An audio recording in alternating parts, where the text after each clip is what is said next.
Right, just setting up here.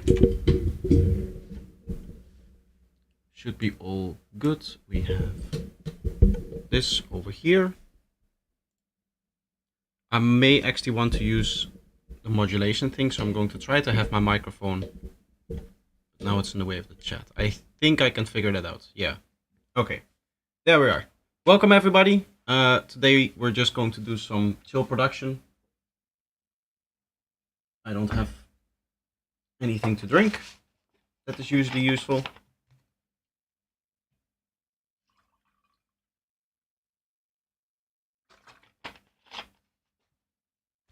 Alex Trix, how are you doing? Welcome to the stream. You're the first one. Okay, now I'm ready. This is a production that I've been working on over the last 2 days. So it's in its fairly early stages. As you can see, there's lots of parts that don't have anything playing in them.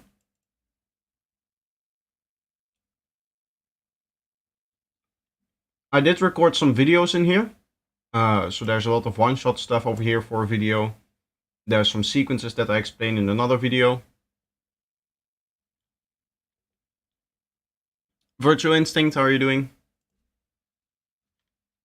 Nice to see some people rolling in.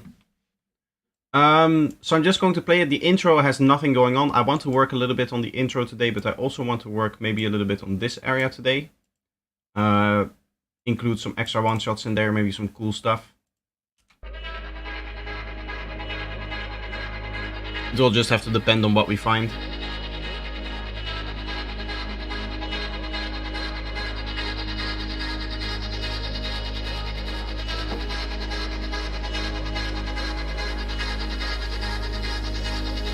Hello Mark.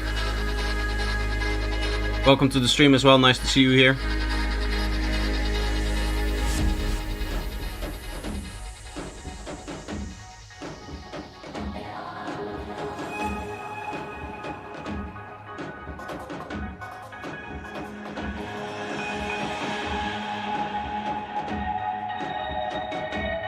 A little bit loud for me. I hope for you guys the volume is okay. With the microphone and everything.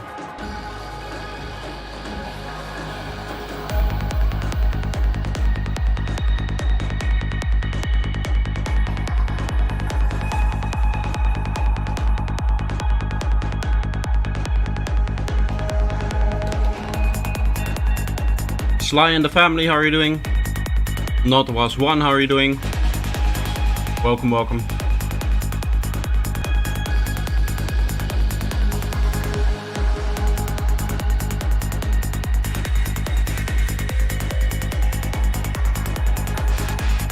So this is the most developed part here, because we did basically all of the one-shots for this in the video that is coming up.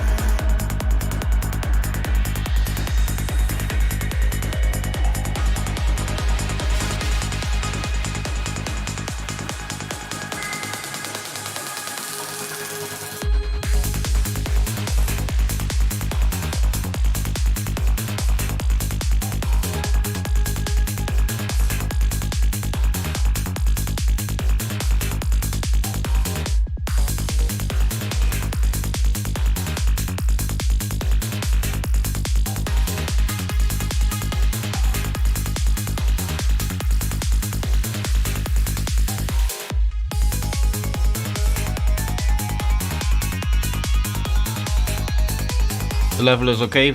Nice, nice. Just doing the first playthrough so that you guys can hear what's going on in the production.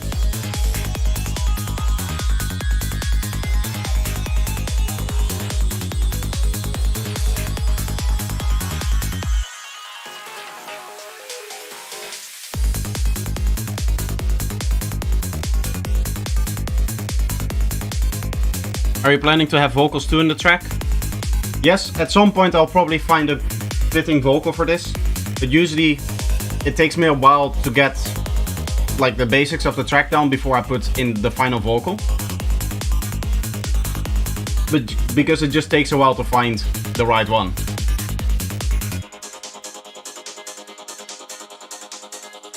Up until here, the song is basically done with its main ideas, and then here there's some other one-shots, and then later there's some other stuff as well. But here it's mainly kick and bass.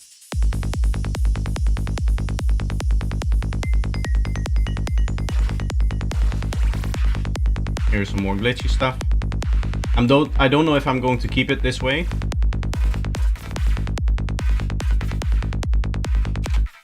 Yeah, but here there's a little break thing. We have like an ARP that I've already made.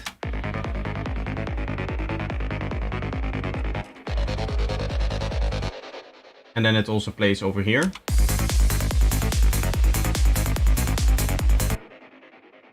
So that's basically everything that I have in this project so far. What I want to start off doing is maybe improve the intro a little bit, because the intro is very bland. I didn't even play the first 16 bars, but they're basically the same as the stuff that you hear over here. iProjector's still an online class, but it's boring. Well, I'm glad I could be a little bit of entertainment for you in the times that you actually should be paying attention to other stuff, I guess. One of the things I want to try is maybe have the kick and bass already rolling in here. Maybe up until this point. Let's have it low passed in. And then just to make sure that we maintain some of the punch of the kick and the bass, I'm just going to go 7, maybe like 12 dBs down, like a lot of volume down here. That's going to be on the kick. It's also going to be on the bass line. So we'll copy over the bass line as well. And then I just have to take all of the automations and copy those over, which should be fairly easy.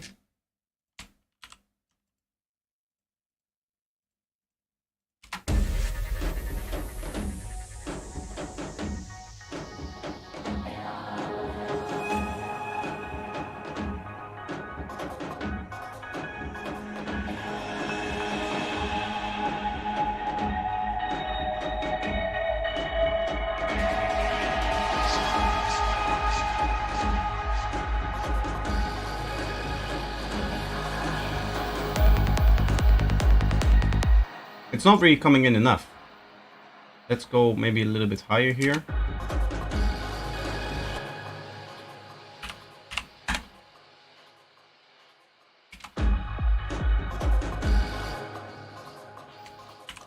Okay, let's copy this over to see how that goes.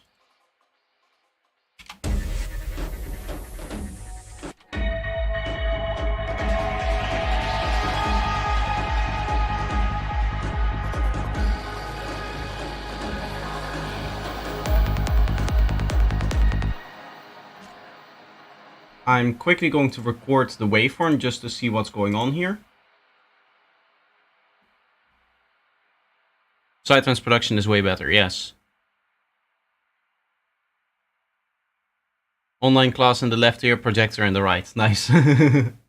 Multitasking there. I just want to make sure that whatever we're doing, it's not too loud.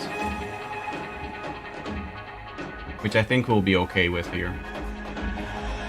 Maybe the flute and all of this flute thing.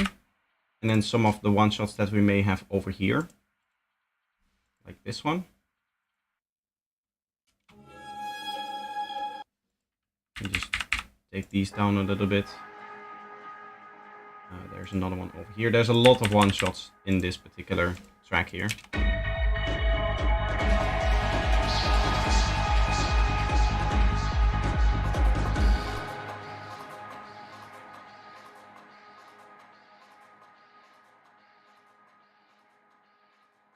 Maybe a good idea to have this come in a little bit later. A little bit quieter in the beginning here.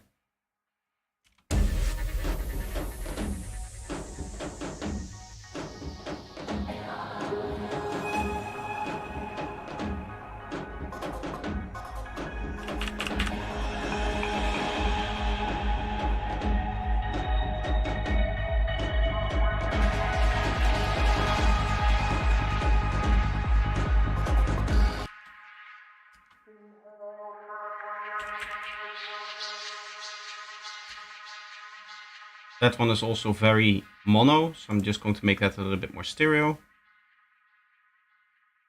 The baby is sleeping. Nice. I'll try not to wake her up. with my music.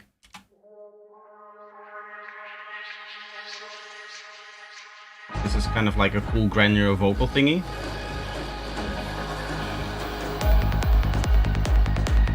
This one can be a little bit lower as well.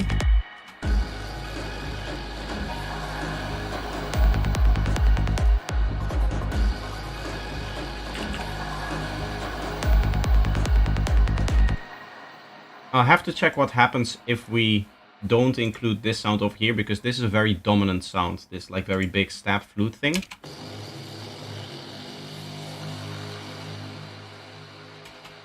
And it's cool, but it feels like it's clogging up the track over here.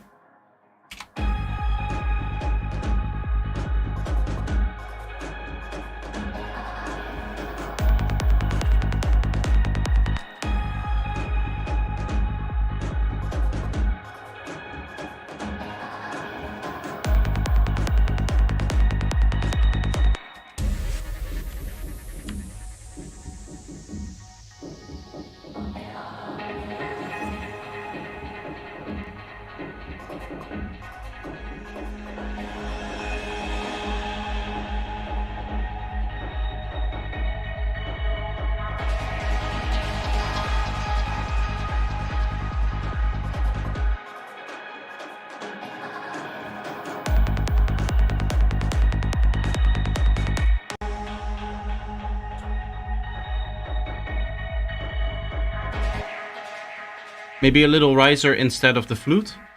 I could have a riser in here as well. I do like to have a little melodic element in here. Or maybe it makes more sense to keep it in here.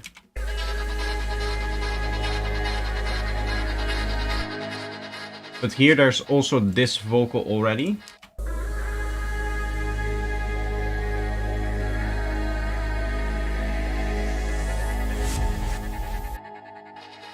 So maybe if we do it like this, this one probably needs to be a little bit louder here.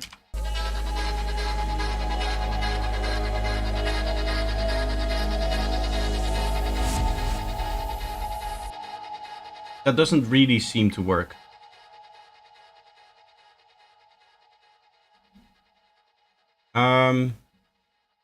Let's try keeping it here.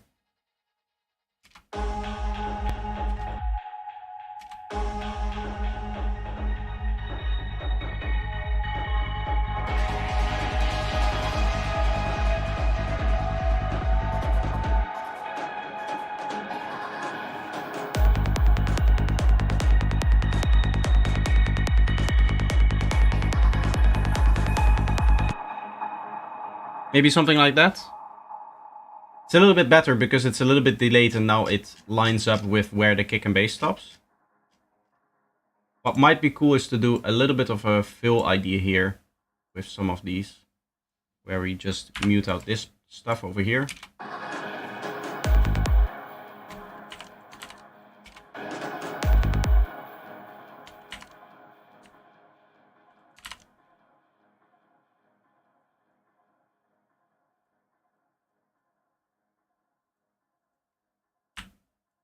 I'm just trying to get these two to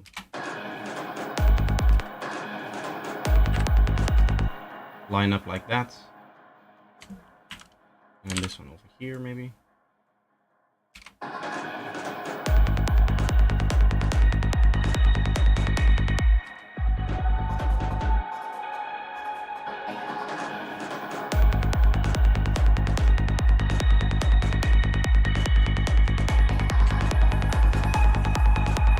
I do like this, maybe to have this every 8 bars or something like that.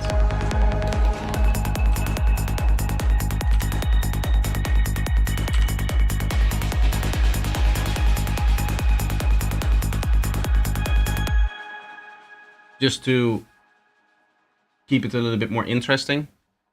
Yeah, I was thinking of maybe a 104 bar riser right before the kick and bass entrance. You mean like here-ish?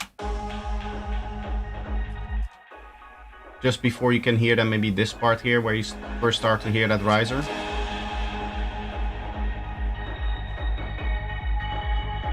I don't want to bring it too high in terms of the energy. We already have a lot going on in terms of the different one-shots and the melody in here. And this part is still not very high energy, so it would make a lot of sense to have a very strong riser in here. One thing I'm going to do is maybe turn this down slightly, because I still feel like the track is missing a little bit of breathing room. At the end point of the intro, over here. Aha.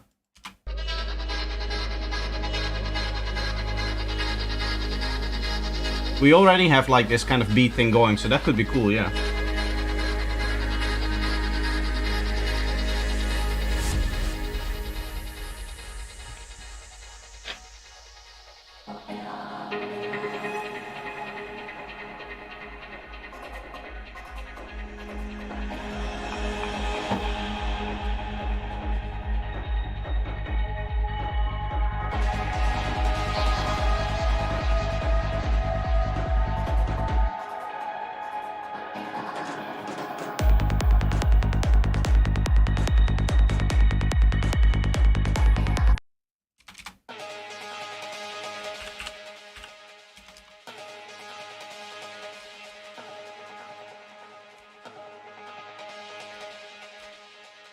I think I want that to filter in over time.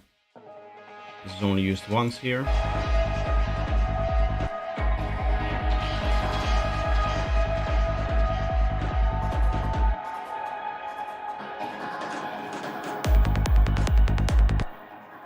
Might be cool to have this sound play over here instead, because it gets a little bit clogged up here. This is the hard part of having this many one-shots. You have to make it all work together.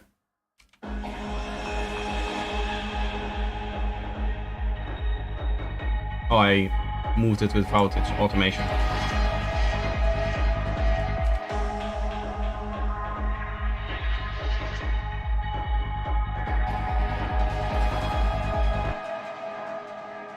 Something is still broken in here.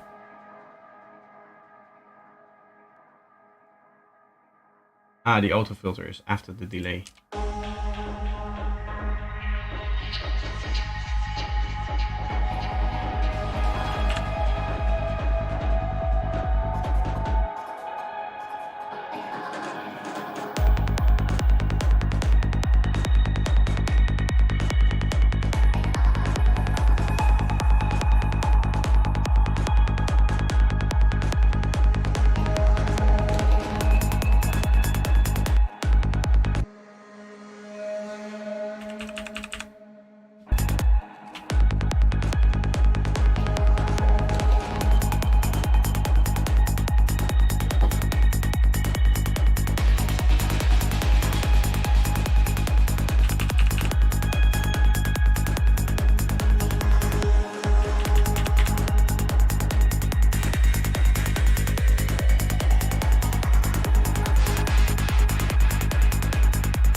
I think it still sounds a little bit full. I want to take some of this one, for example, here. My headphones are getting a little bit tight. I need to buy one of those straps for the top of it, because mine broke. I want to try taking this one over here and placing that in the switch from the intro to that pre-drop thing.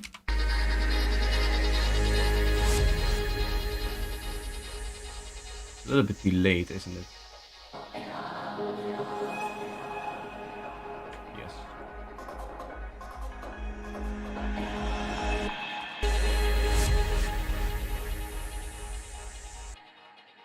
I'll try the riser idea now,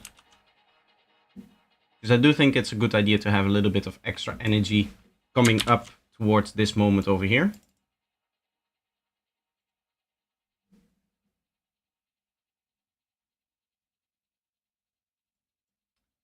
I think what I want to do is maybe have like a gritty tone from the tones pack. We're here.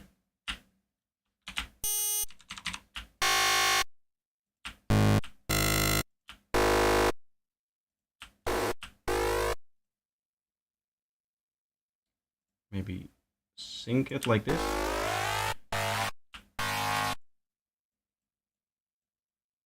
That could be cool. If we assign the same modulation twice, here we have 30. So we're going to go to 70 over here to finish that and then set this to the warp unipolar. What we can then do is set this to a macro. You can hear that it has a starting point even when this is at its lowest.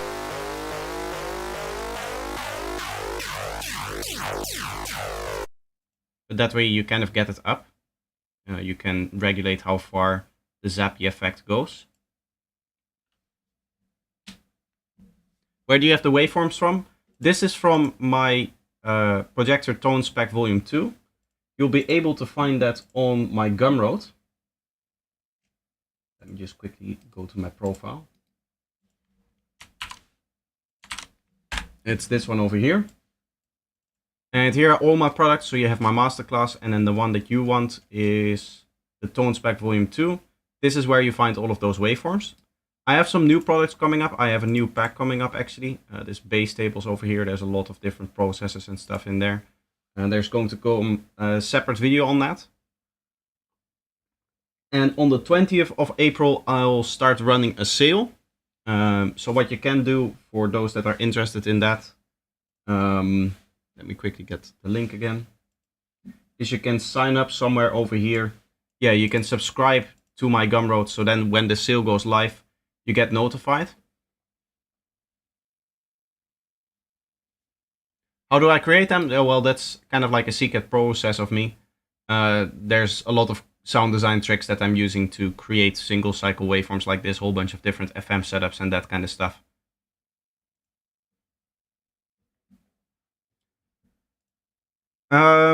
Anyway, we want this to be a riser, so I'm going to set this up for an octave of rising, and then I'll have a high pass filter, a little bit of resonance. We'll copy to oscillator B over here, give it 4 voices, a little bit of extra detune, something like this.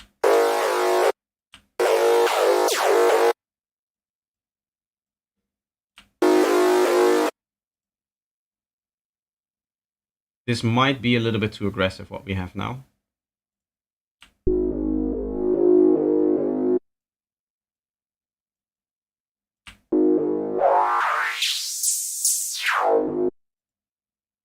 It's very distorted sounding, but I do kind of like it.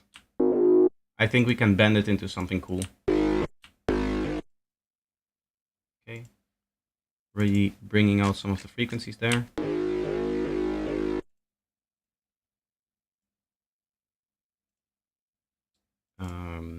I want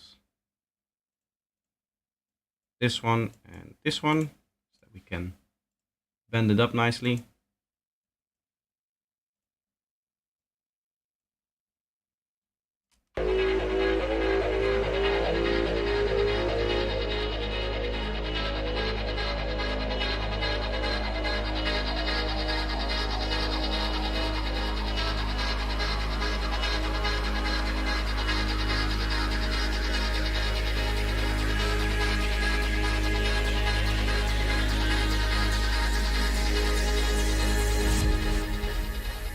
I like what it morphs into. I don't like it at the start here.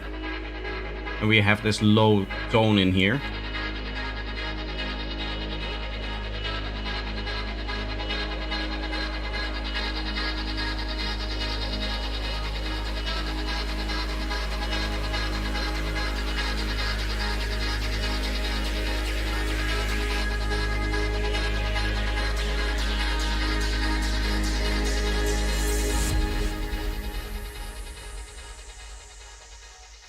I want this to be set up like so. So that means that the filter is going to open at the very last second here.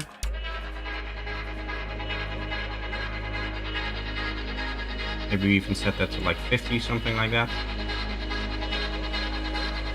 Or I believe it has to be like this. Yeah, sorry. We want the modulation to stay closed for as long as possible so that the filter stays at 100% mix, and then towards the end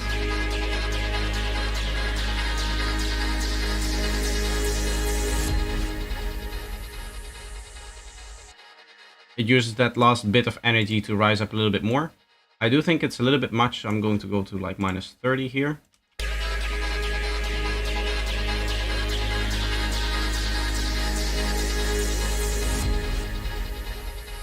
That's kind of cool.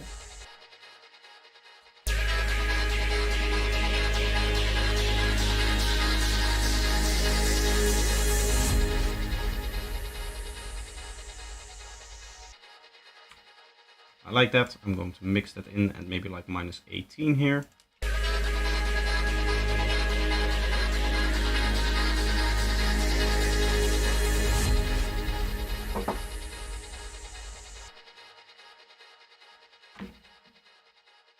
Okay, I want to use some of these other one-shots that we have over here in the intro as well, just to keep it a little bit more interesting.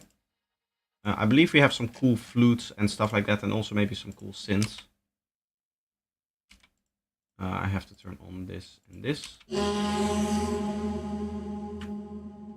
This is definitely cool. The way that I'm going to do that, is I'm going to put them on individual audio tracks wherever I need them. That's just much more handy with mixing. Maybe like this would be nice. And then play this one more time here.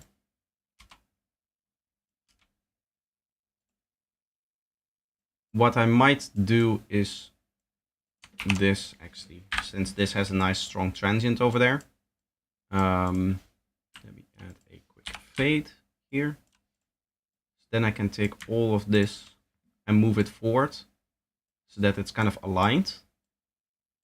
Right, these will have, I guess not really this one. This one can go a little bit further back. Like so, maybe. You can see I'm aligning them to the grid where the strongest part of the flute sound is.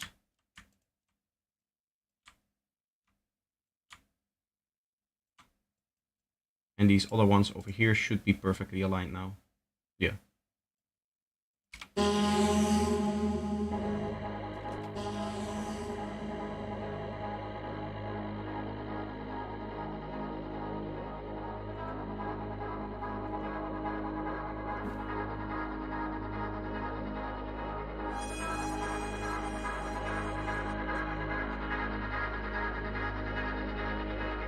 A little bit of delay, a little bit of reverb.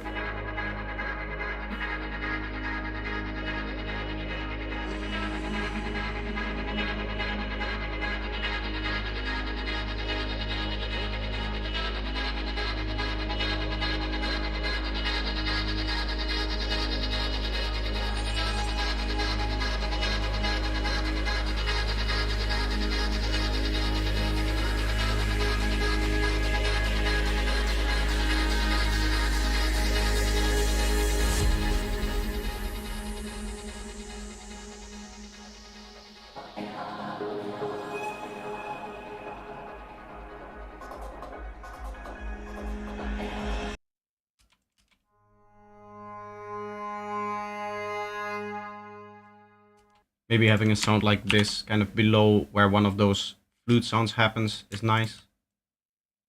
Have this on here. I do believe I already have certain sounds from the same process, because all of these were individual Omnisphere patches. So I rendered them all out to audio in 3 different octaves, which means that some of these sounds already have similar sounds, or even maybe the same sound over here.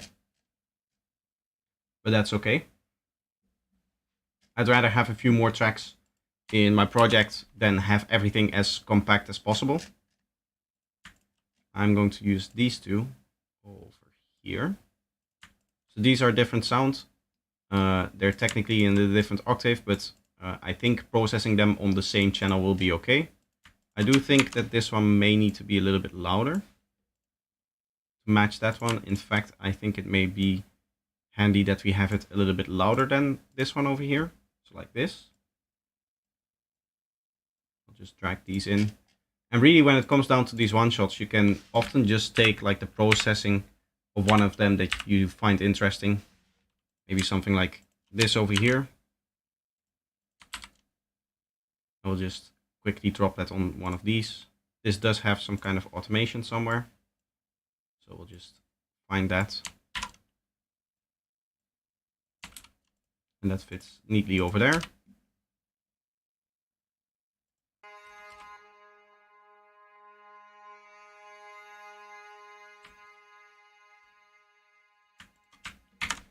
Could be cool to try to turn this up with the complex mode over here.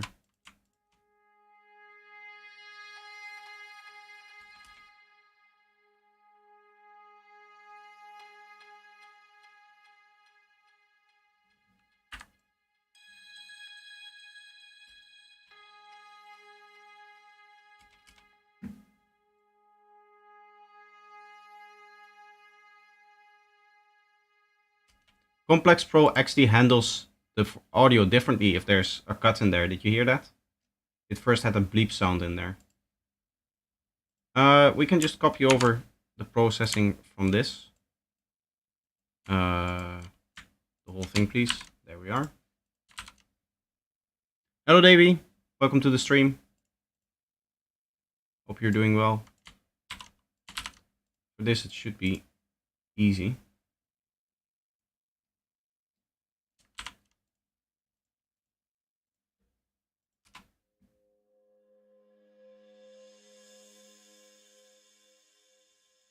Nice little low blowing sound there.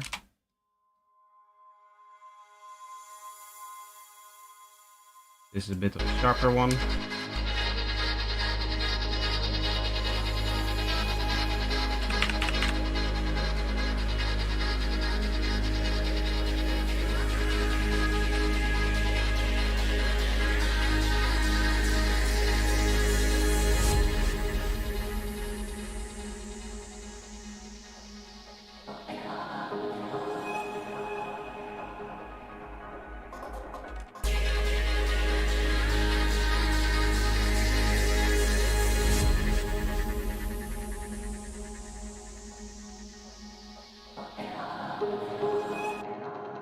I think this sound over here is very, very mono. So I'll make it a little bit more stereo. Eat salad. Why are you producing at 8:30 a.m. going back to bed?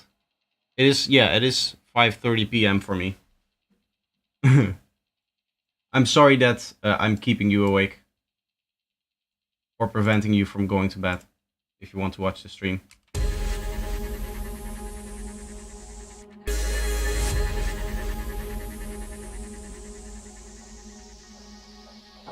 A little bit on the loud side as well here.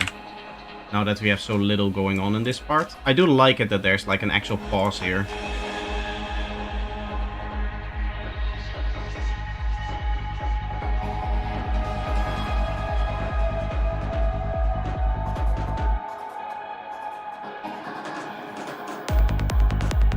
I feel like these sounds are off the grid. Makes much more sense for them to be not there. Here, I think.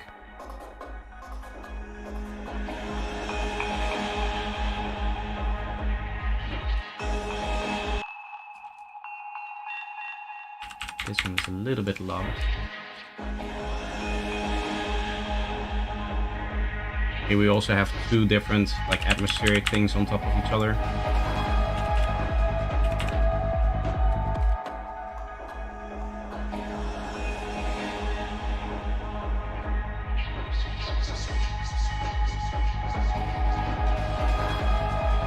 Almost like a vocal in here. What I'll probably end up doing is putting a vocal somewhere in here.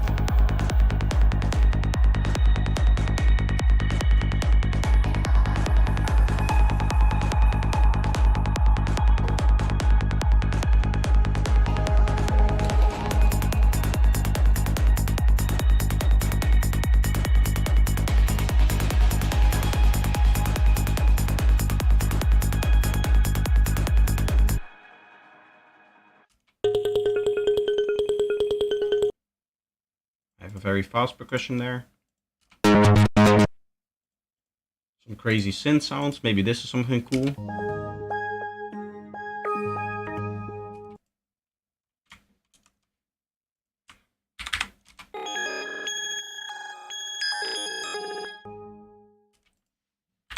That could be fun. Having a little bit of a like very sharp glitch sound. Maybe over here. Right, because that's where all of that stuff is happening. Okay.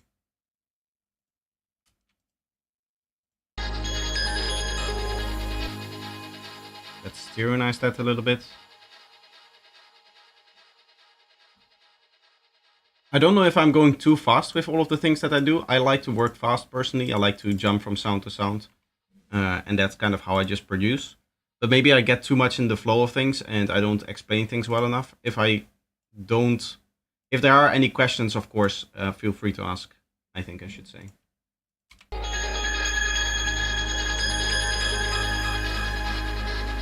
I'm gonna double that time.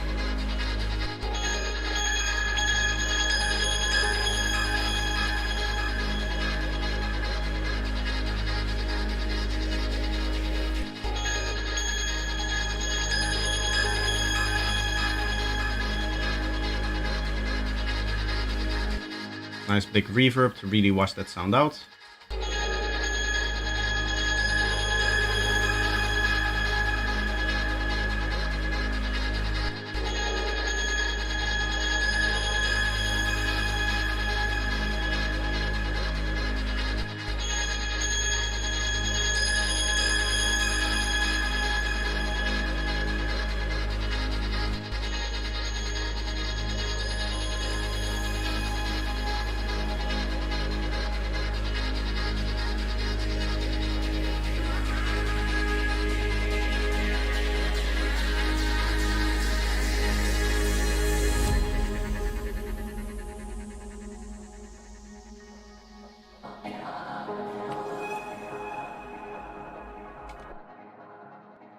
Want this to go a little bit lower over here, that it doesn't sit in the way of this vocal over here.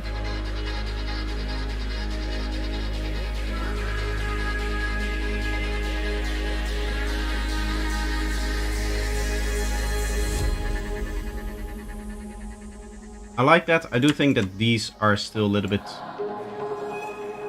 too loud. This one I have multiple times, so I'm just going to turn that down over here.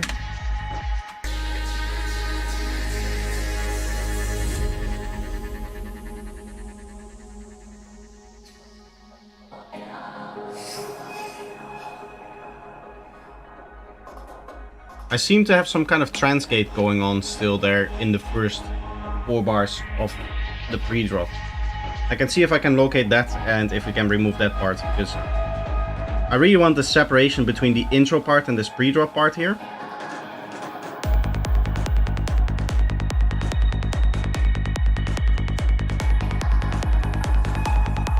This whole track is about contrasting elements being played after each other and really like having choppy transitions and that kind of stuff.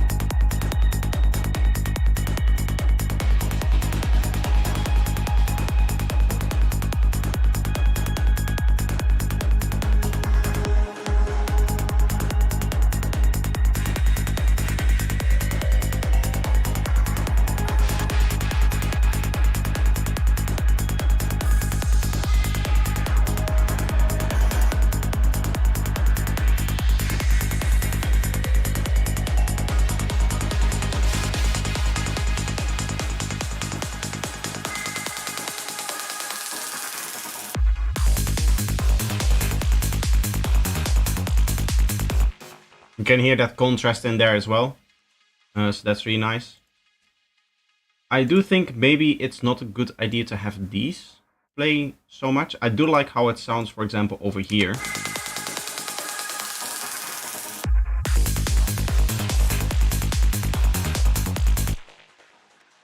I do wonder what we heard here for Transgate, because that's the first thing that we heard.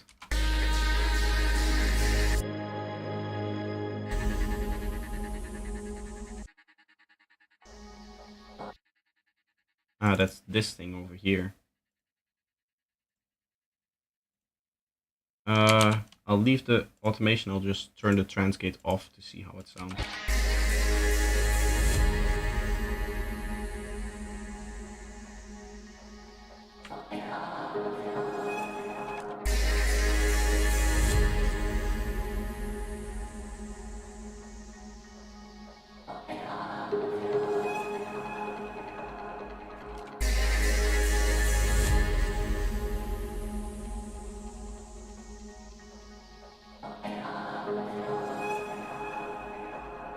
I like how the vocal sounds in here as well.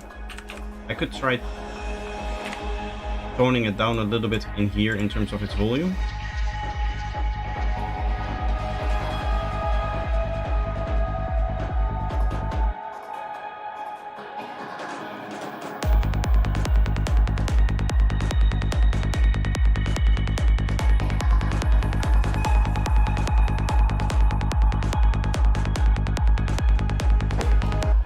Now we're getting somewhere. I like how this is all sounding together. What I think I'll do is turn off the vocals in here. And maybe these two as well. Even though they're important, maybe this one...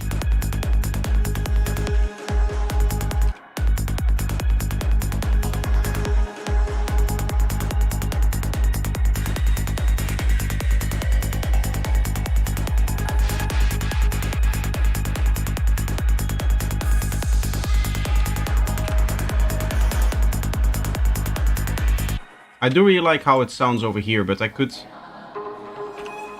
be happy with not having it here. Just for structural purposes.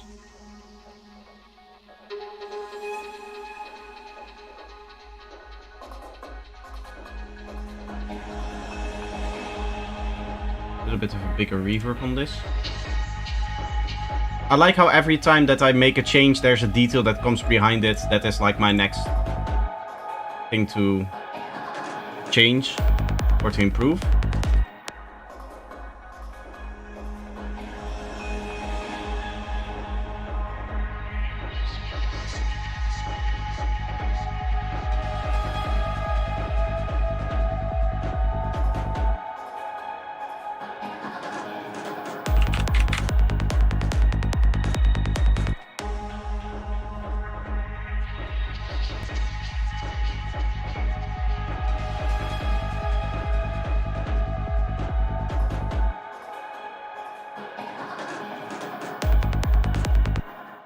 Just going to do a quick a quick waveform check here.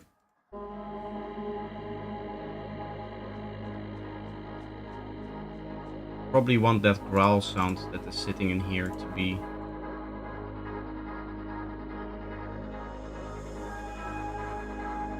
low past here. Why is the EQ so low FPS? Hello John, how are you doing?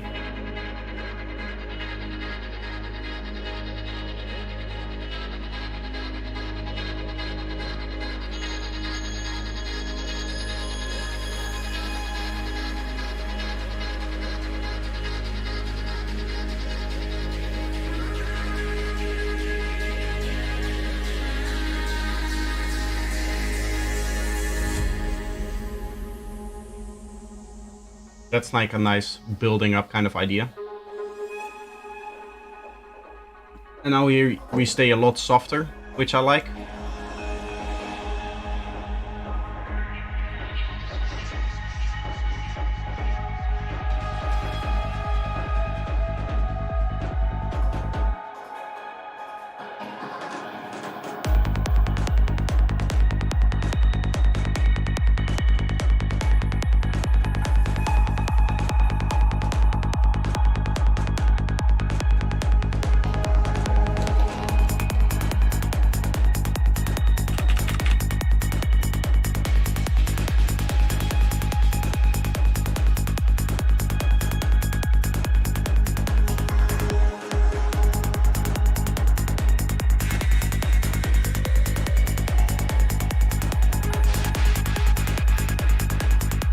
I'm not entirely sure, but this one has to go lower in volume. And I'm not entirely sure of this one shot over here.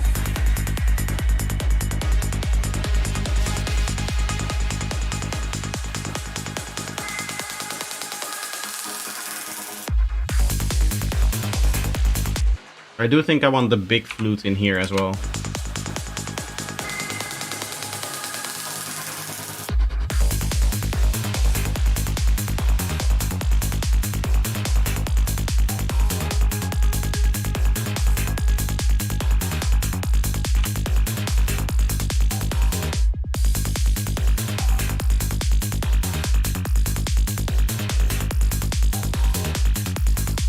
Sounding good, progressive. It is, yeah, my style is a little bit more progressive than full on, I would say.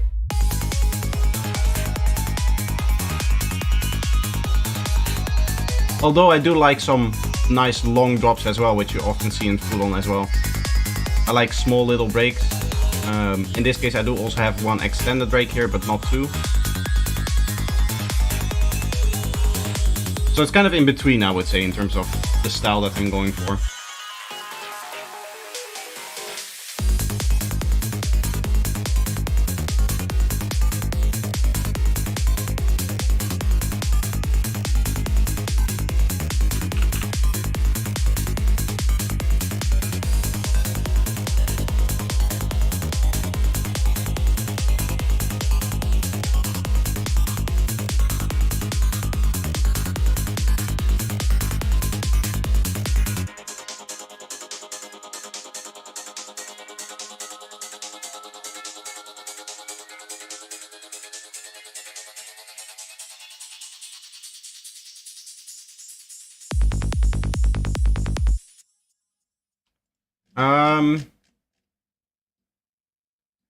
I think what I want to do is I want to work on the next sequence already. Let me just clean up the project a little bit. Over here.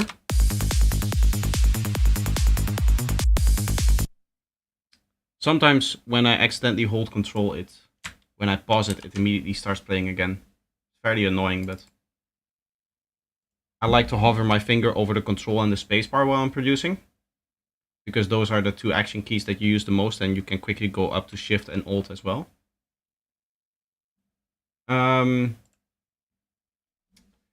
Anyway, what I want to do is I want to make some grid synths, because what I want to do is make a tutorial on grid synths, and I already have one particular thing in here that I can talk about, which is this stuff.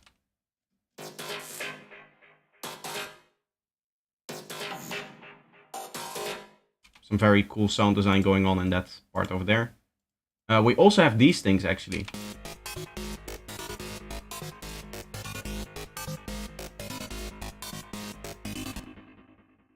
Which I would say is also, you could also classify as a grid synth, even though it's made in a different way. It's made using the combination tables that are part of that tone spec that I talked about before. It is just a very easy patch. Maybe what we can implement is a hybrid between the two, where we design part of the sequence using the combination tables track. So what that means is you just go into the tone spec volume 2. There's full table downloads in here, which allows you to scroll throughout all of the tones. And crucially, what that allows you to do is something like this, where you just set up kind of like a random modulation in an LFO of 1 bar, and you assign that to the wavetable position here.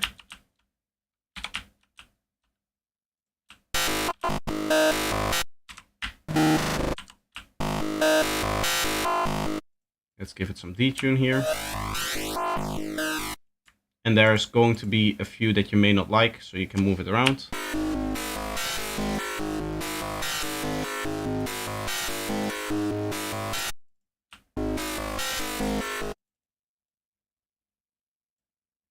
What I'm going to do actually for this one is no detune whatsoever. Just randomize phase.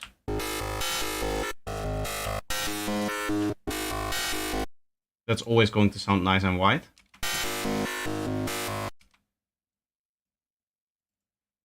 So in this case, we can play particular notes to get certain parts of the sound there.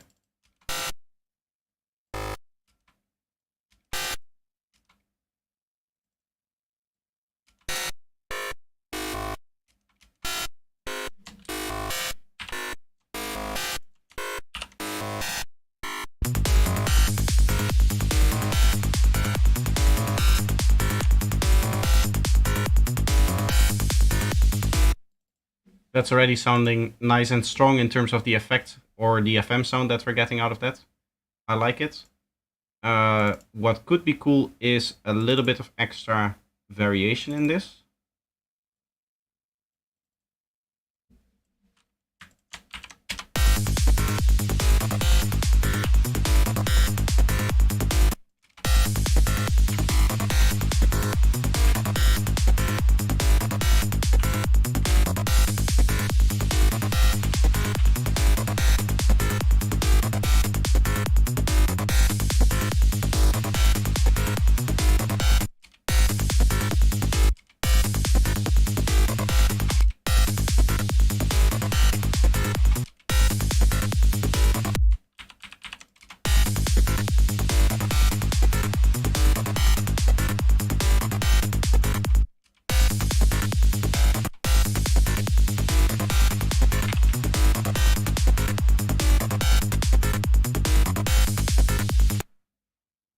That sounds very cool. I like that so far. What I'm going to do is I want to add a second sound to this. Again, starting off with the tones from the tone spec. This is so cool about the tone spec. You can just find a random cycle in it, and that will be the start of your sound design process. In this case, you may not like it. Something like that is a little bit grittier, which I like. I'm going to go for pluck this time. 1/8 note.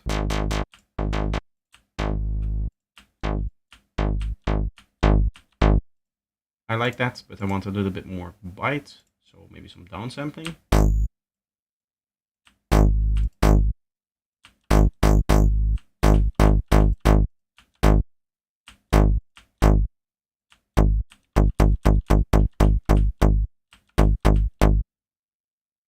I like that, but obviously we want a little bit of stereo with from that.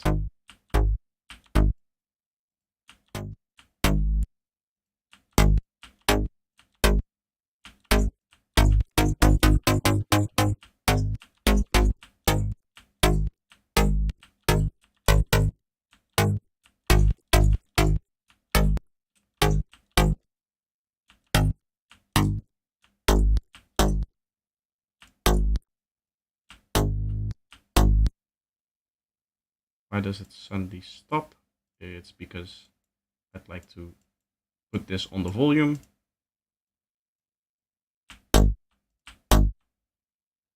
Something like this. Hello, Mindbee. Welcome, welcome. Hope you're doing well today.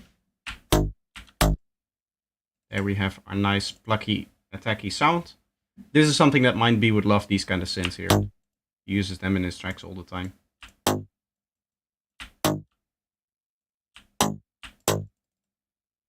I'm going to do a little bit of stereo processing with a little bit of saturation as well. Just kind of like the lower mids here.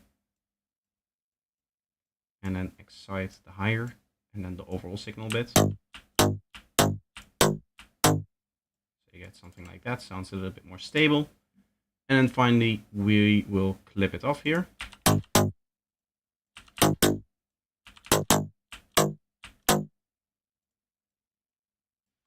Let's see where we can place this. Maybe here.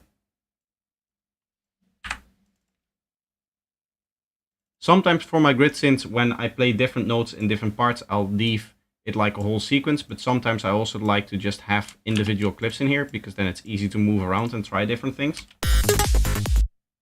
Okay, so that's way faster than I was expecting it to be. We want it here and here. And then obviously we want them longer and lower.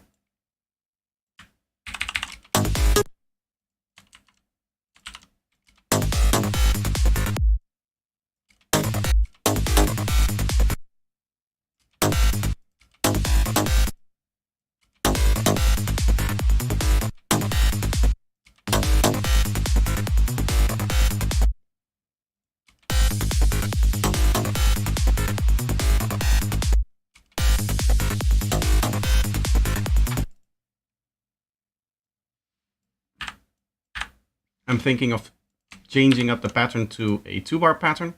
So we'll do something like this and like this. Yeah, I like it. I'm fine. And you? I'm doing very well. Just having some free time today to work on some production stuff.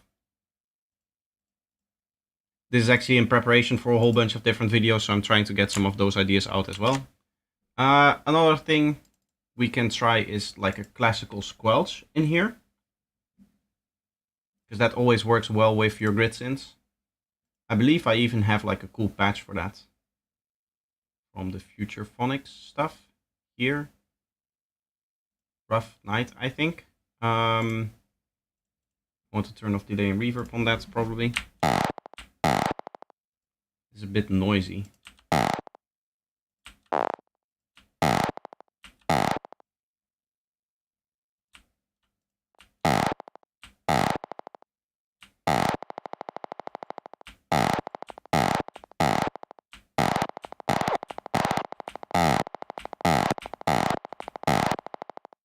I wonder where that noise is coming from.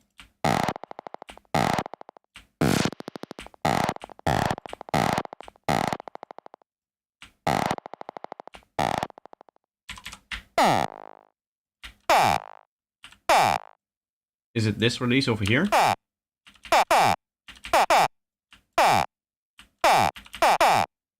Yes, okay.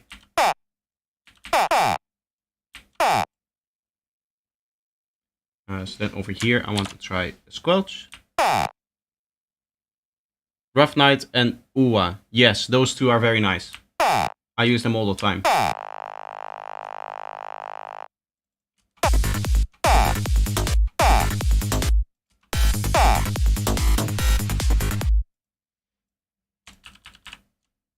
Let's see what happens if we just take the filter here. This is probably the lowest position that I want it to be. But we're just going to use an LFO here. And we'll randomize every half here, so that it randomizes twice before the new sound plays. And then I believe we just do smooth, something like this.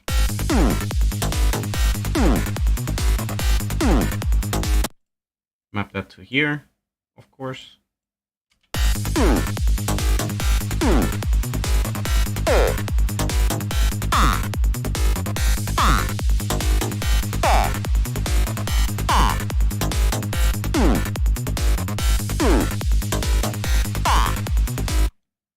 It's still nowhere near processed altogether and stuff like that. I do want to add one more element to it before we do that. I love to watch your work, Unique. Thank you. As I said, if I go over things too fast, feel free to stop me. But if you like it that I work so fast, then don't mind if I continue, because I like making progress.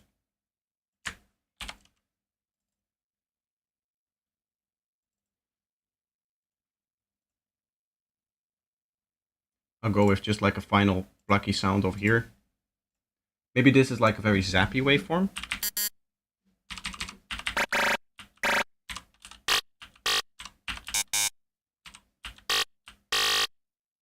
Kinda.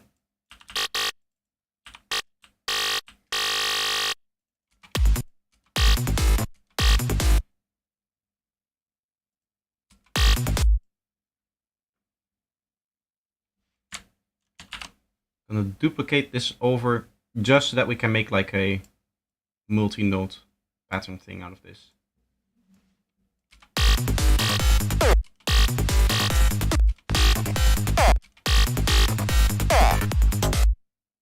Nice little pattern in there, I like that.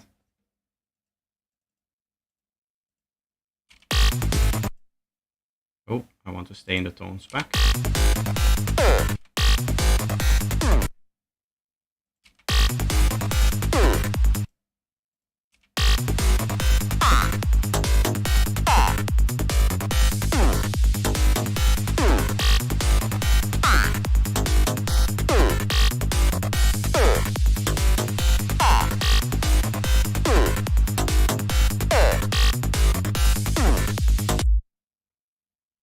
Okay, this one sound is a little bit too upfront.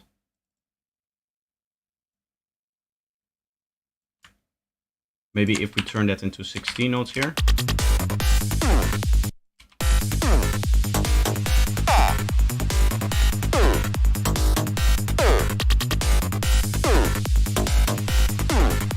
And filter this in.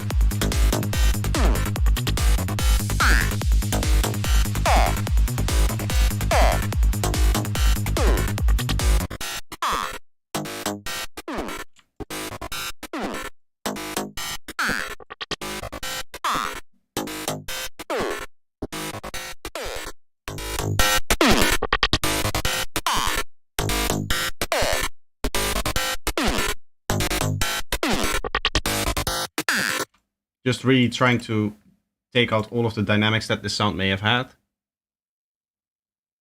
Deep, I forgot to comment on the set. Yeah, once I go into the break, I'll shout out the set a little bit. That was released today on Eclipse. As you guys may know, every month I'm releasing a DJ set. So that's just one of those. It's the second one that I've ever done. So if you're interested in that, stay till the break and then I'll link it to you guys.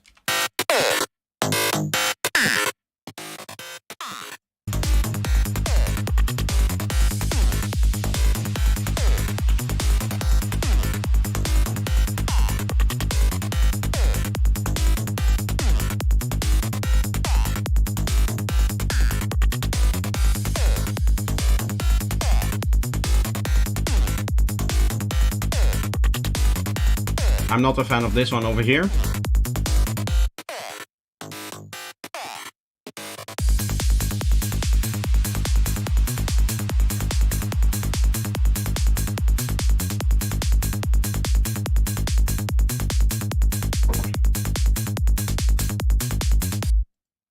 I do like where we're getting here with this synth sound. I do want to add maybe a replacement for that one sound that we now lost. And then I maybe want to glitch it up a little bit more over here and in the fill.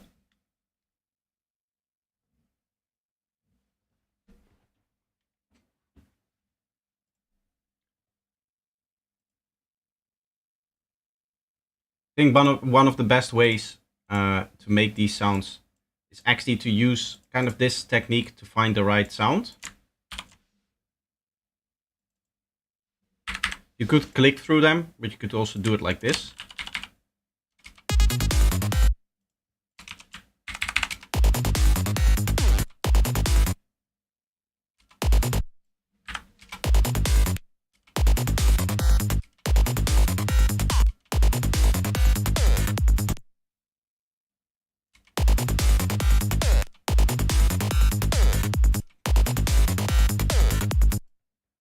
I already like the sound that we have straight out of the gate here.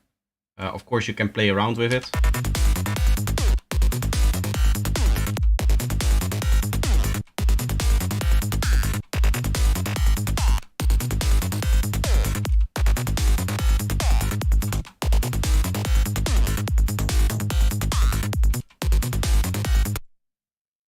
To be honest, I like that one that I can't find now anymore.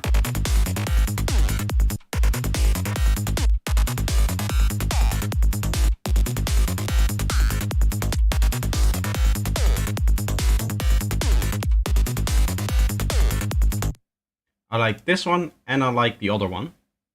So I'm going to use both.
Let's see if we have to record the fill and this other glitch to audio to get the right one there.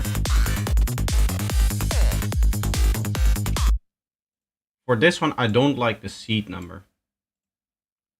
For the other one, I did like the modulation that we were getting, but I don't like the resonator in here.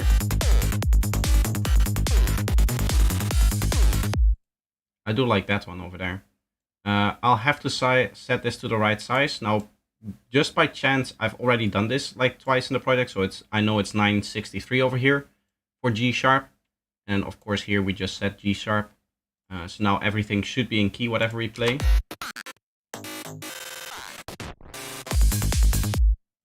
Yeah, but I do think that we need to make a little edit to the thing that you hear over here. So I'm just going to record it to audio. I really like the way that it played the last time that we heard it, and I'm scared that it's going to change every time. So we might sit here for a little while trying to get the magic back that we recorded before. The way that we can do this best then, if we're going to do that, is to insert track lanes over here and just record a bunch of them.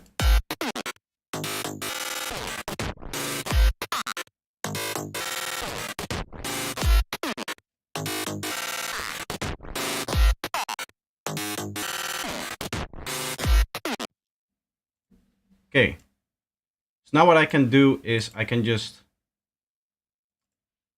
let's make sure that everything is aligned properly.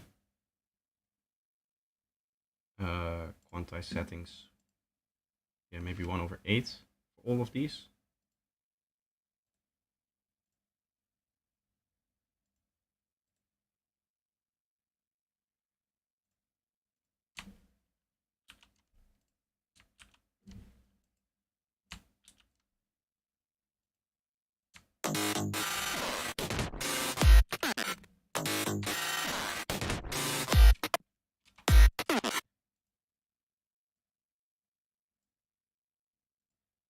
There are a few over here that are still not entirely correct, but for now it will have to do. We just need to make sure that it's always in the same timing.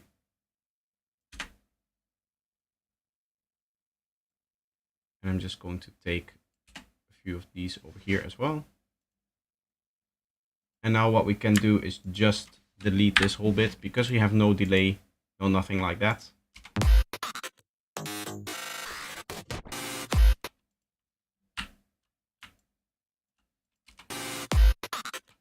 Maybe I do want to keep that little thing in there. Let's see how it sounds going into the drop.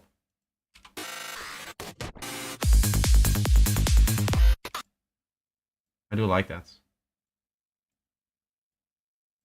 We can do the same thing over here.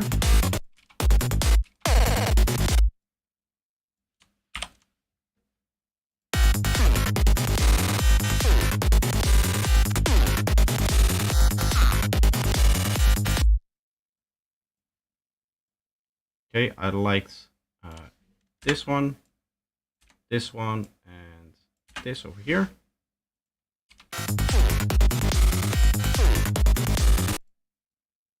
And now, of course, we can delete this part as well.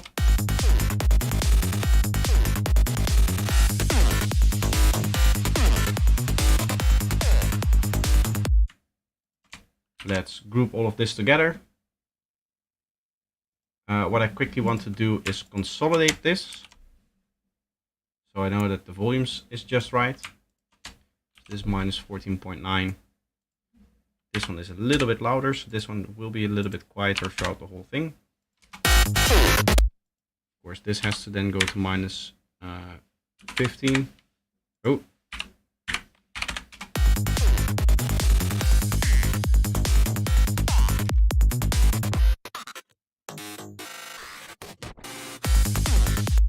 This last bit is very quiet here.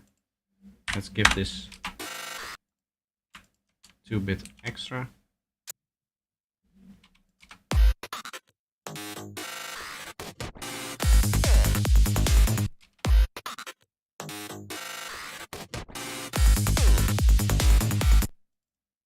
I think I want to keep this longer throughout the whole bit here.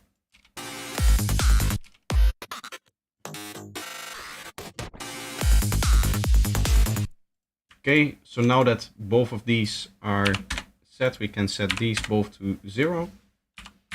And then minus 15 on here to carry over volumes. Jawam in Bokalupu, dankjewel. Leuk dat je hier bent.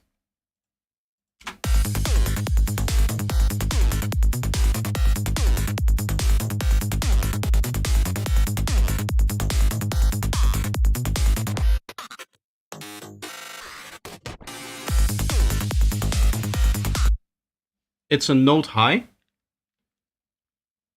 Is it? It should all be in G sharp. The way that I've tuned everything, even with the glitch and stuff. I might need to let this dawn a little bit, which means that I'm going to take a quick break. Oh, by the way, yeah, welcome as well.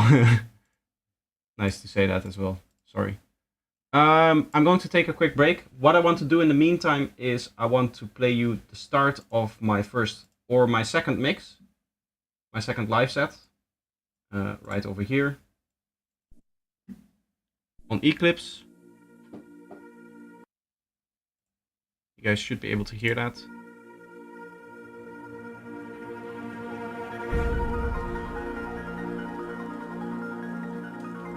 I will just let this play for the duration of my little break, probably about 5 to 10 minutes. Just have to get a little bit of, how do you say, like relax my ears a little bit so that I can make better decisions later. And I'll be right back, and then we'll continue on producing. This mix is available on the Eclipse Eclipse Sound Syndicate channel over here. Let me just quickly copy link here for you guys, for anyone that wants to check that out. I would really appreciate it if you guys would listen to the whole thing at some point, because it's nice for the watch time, it's nice for the algorithm. But for now, just enjoy the very first bit of it.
This is a track called Solaris by Lunarium.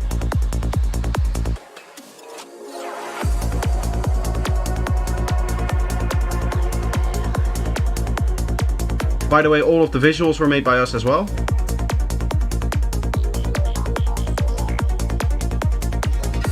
We're soon going to get back into the actual production. I just want you to guys to be able to hear just more than one track.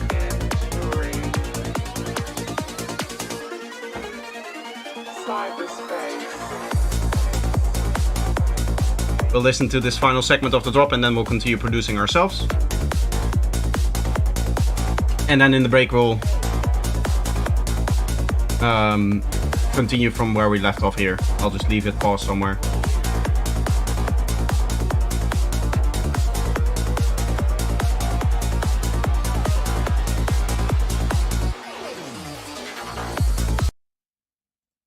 Then from the next break, we'll continue listening from here.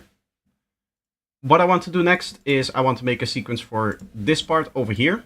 And I'm also thinking of doing something like glitchy, something non-melodic here, because we do have some melodies over here. And over here as well. This one over here is not the best, but we'll have to deal with it. So I think I want to do a little bit of glitchy sound design. Play the one with Mind B. I'll do that next. Do you listen to Deep Jungle Sigh? Do you mean like Deep Jungle Walk by Asterix? Otherwise, I don't know what you mean by that. I might have, if you're able to describe it, I might be able to tell if I've listened to it.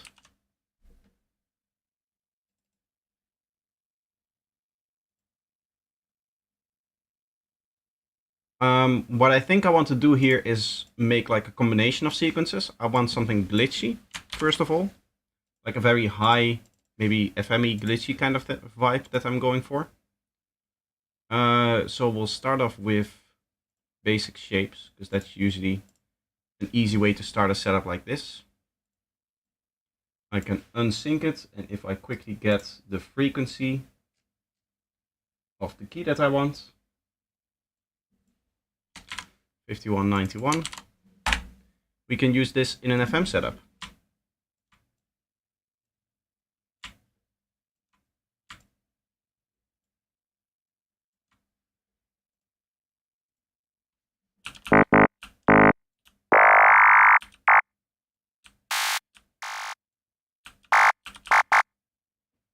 What would be cool is to have maybe two voices of unison on the both of them, and then to differentiate with this one here, plus and minus.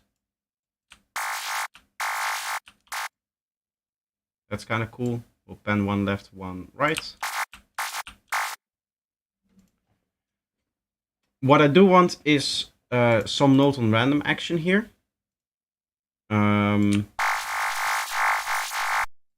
We can do is use note on random 1 for both of these.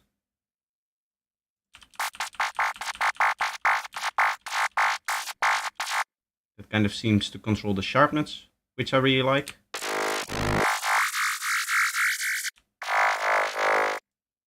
And then here we'll use note on random 2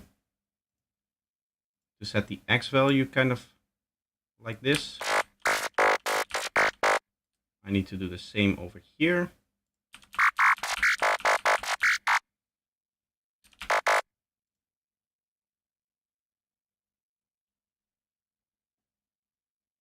Like ectogasmic. It's like a dark forest mix or something. I've never heard of it. That does sound cool though. Maybe what you could do is post some stuff in the Discord here, in the music I like section, maybe a mix of stuff that you have from that kind of psytrance, and I'll take a listen to it. It's always interesting to find new subgenres of psytrance, not so much because I want to produce it immediately. As I've stated before, as a long-term project, as maybe throughout my whole career, I do want to eventually make an EP in like every subgenre. So I'm working on a high-tech thing right now, and I have like one dark sci kind of project that is like half finished. So I'm slowly working up to exploring some of the other subgenres as well. And it's always nice to have a few influences ready to draw inspiration from. I think in this case what I want to do is one of those flanger type things where you have like a very high flanger in here. And then you do this, I believe.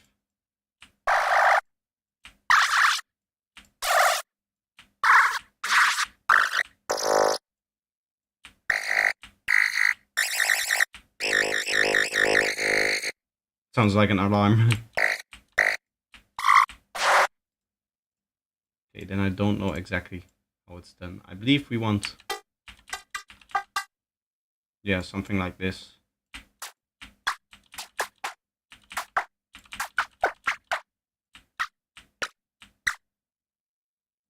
Maybe it has to be a comb filter.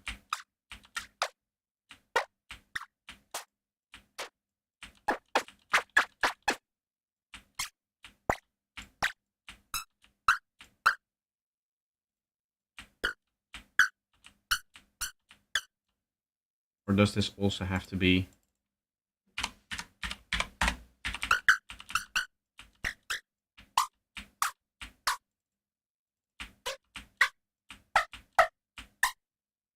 I'm not really getting the sound that I wanted to get out of this. I think you can do a similar thing if I set it up like this, and then it's easier to control through the noise oscillator. Mod source, noise oscillator, not the one shot, but you want it to be in key. And then I believe you want to set this to 36. And of course, the lower modulation here.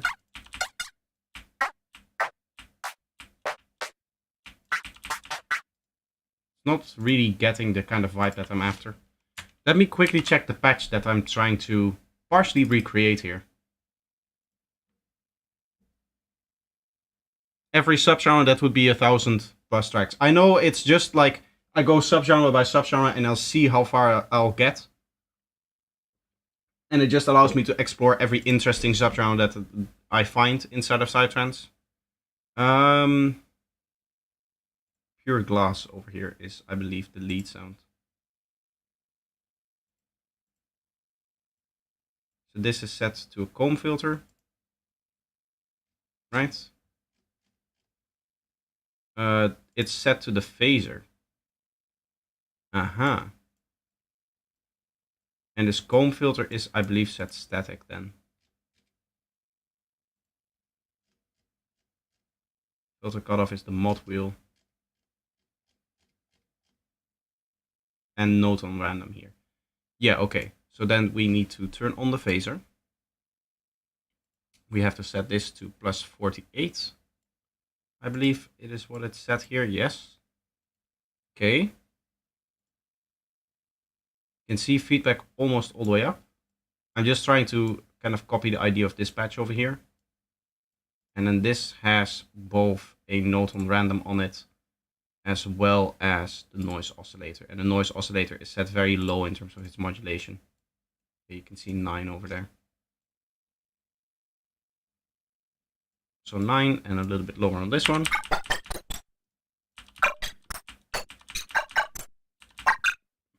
That's kind of it. Maybe if we set it to 60, an octave higher.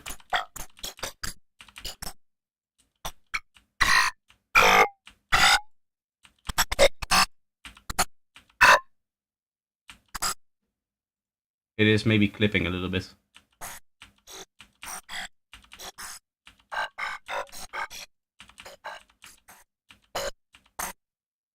We don't want that, of course. I think we're doing some really crazy stuff here. Maybe if we try something like this.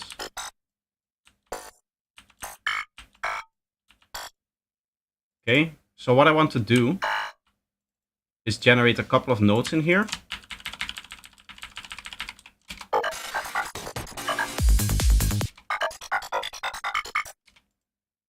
I think that sounds cool, and then what I'll slowly do is maybe over the course of 4 bars introduce more and more delay. This is going to be some crazy sound design, but I think it will be cool what we end up doing here. I have a cool idea. We're going to use some granular synthesis on the thing that we're currently making.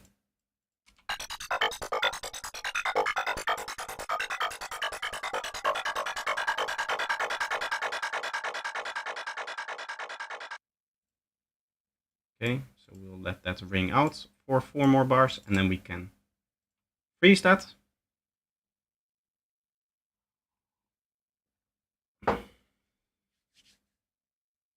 Are you producing on a musical scale? Yes, I'm writing in Frisian, so that's a minor with the second note a semitone lower.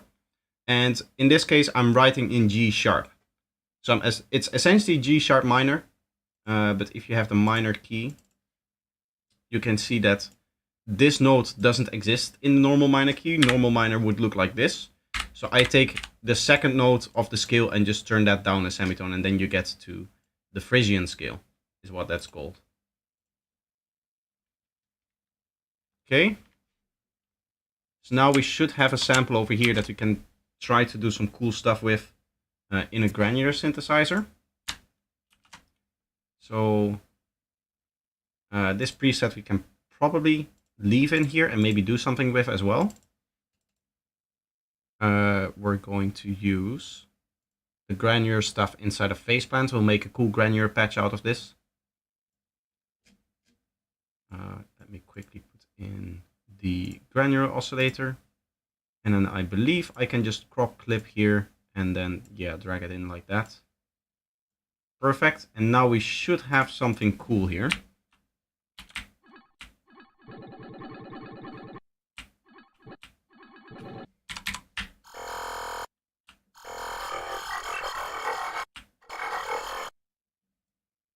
This is pretty cool. I want it to be a little bit longer.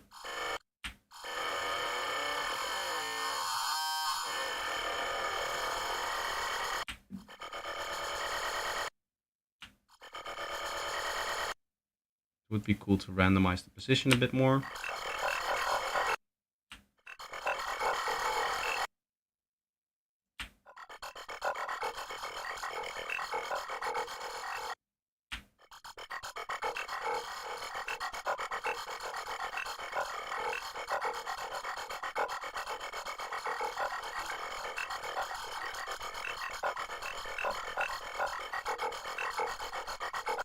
Why do you use it? It just has a little bit more of an ethnic sound to it when you do the melodies.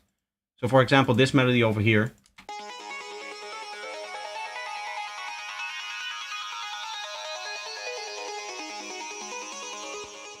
Versus this melody over here.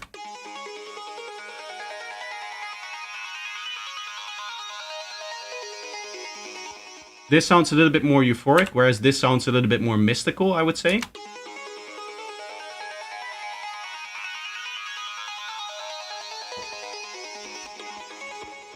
I don't know why that would be the case, but that's just the way that I feel with this particular sound. So that's why I write in the Frisian scale as opposed to the normal minor scale.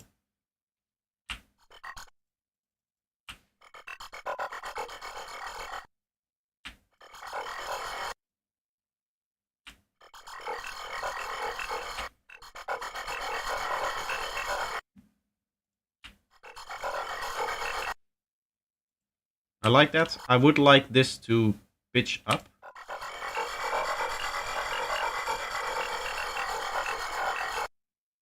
Maybe if we set pitch bend range here to 12, we can do that.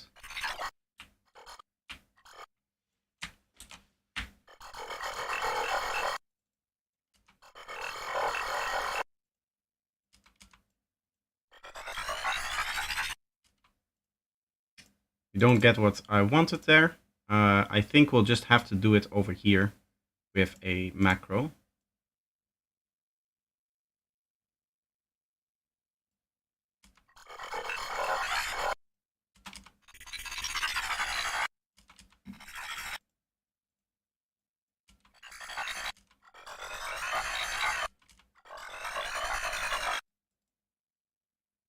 I like that.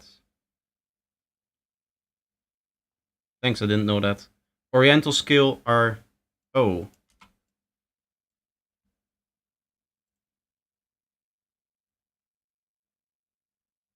The follow-on program seems to be currently using kilohertz file and may cause installation issues. I'm not going to install new plugins right now, I'm streaming.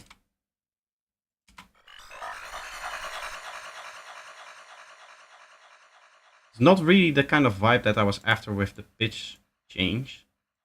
Maybe a formant change is better. there a format shifter in here? Pitch shifter.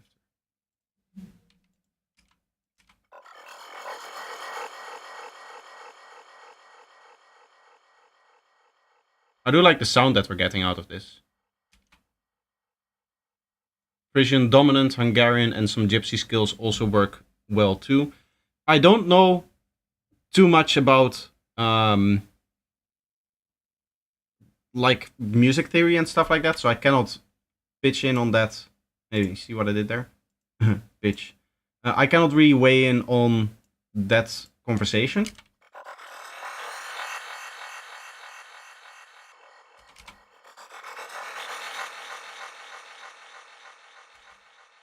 This is sounding kind of cool. Let's see how that fits with the rest of the track.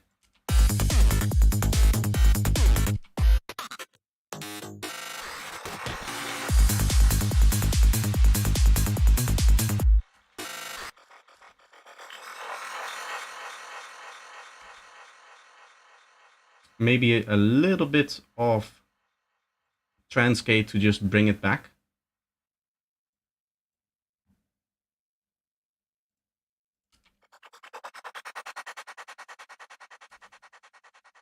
I don't know if there's a way, maybe if I set the position to 0, then we don't need this thing here.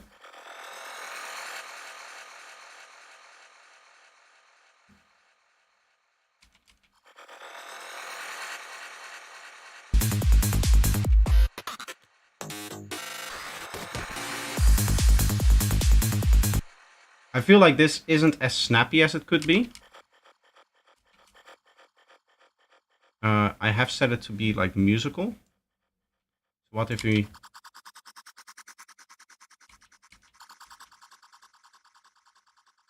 up the position here now?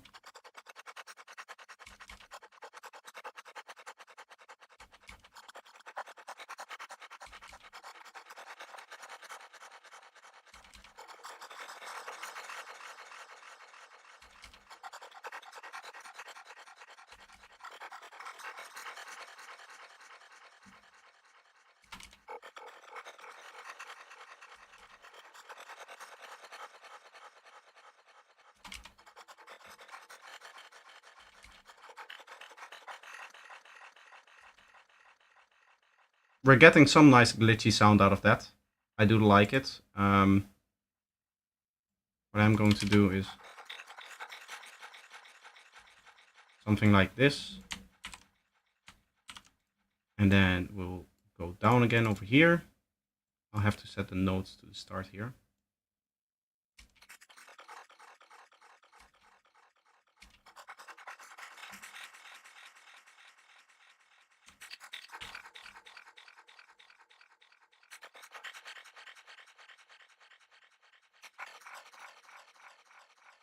And now we just have a pattern that we can repeat.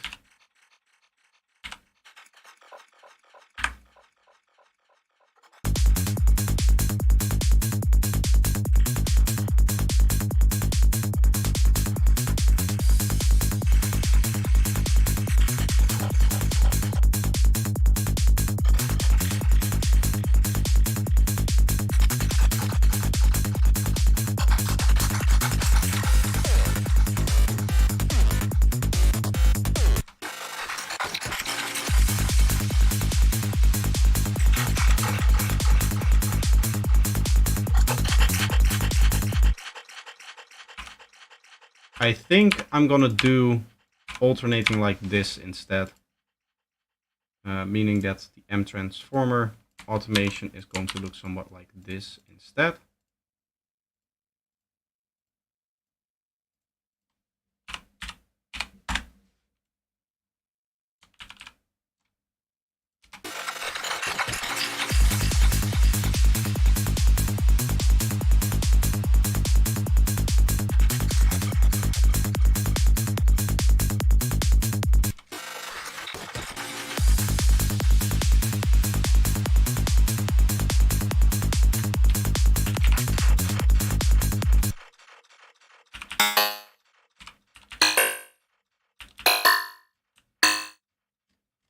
We're going to use this thing over here as well.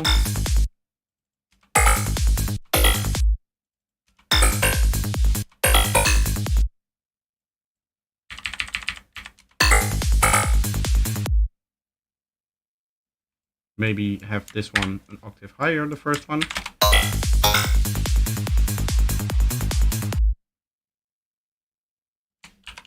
We'll repeat that every 2 bars as well.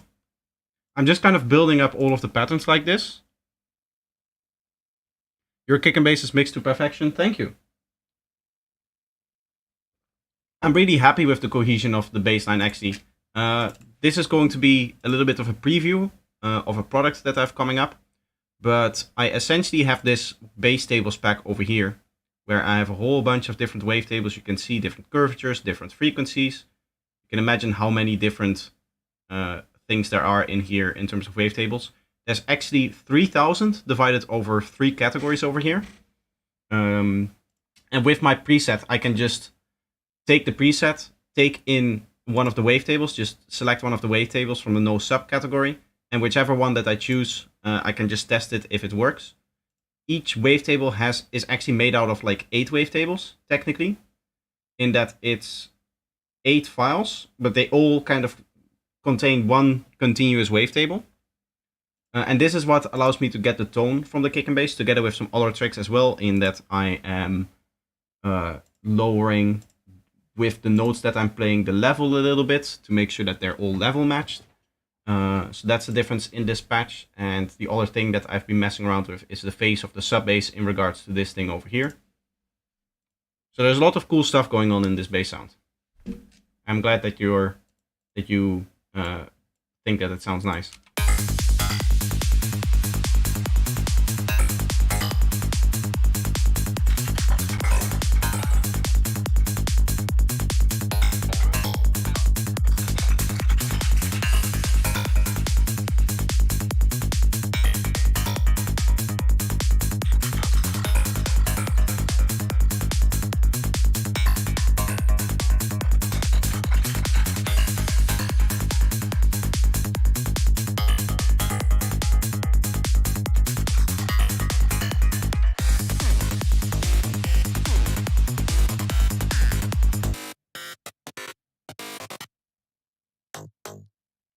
What if I take some of these and continue them in here?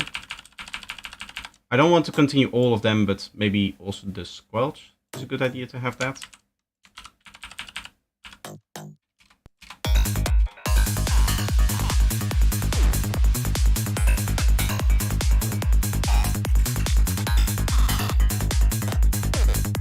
These still have the glitch on there.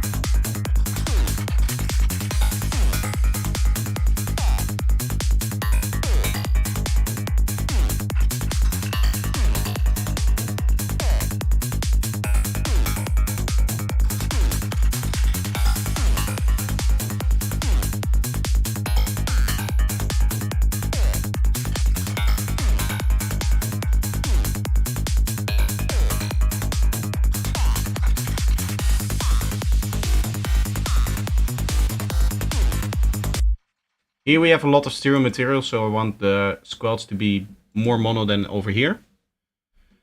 What element is responsible for the sub bass? Only the kick. Both the kick and the bass are. So in this case, the bass line has no sub bass over here, but the sub bass is actually sitting in this wavetable over here. I have a very long video that kind of works up to this patch, the ultimate guide to kick and bass. Around halfway through, a little more than halfway through, we're building up to this patch over here with all of the processing that you see in here. Now, of course, this is a little bit more developed. As I said, I recently created these wavetables over here, which have a whole bunch of different tonalities and stuff like that, so that it's just a lot more versatile.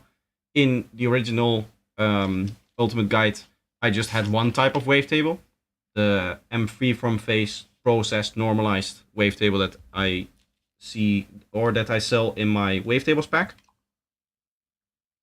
So this is just kind of like an extension on that preset. If you're, and I say this in the video as well, once the video comes out on this particular product, if you already have the sub shifter auto sub control bass patch of mine, and you purchase the bass tables and you use these no subs in here, you're going to have a massive amount of different tonalities and stuff like that.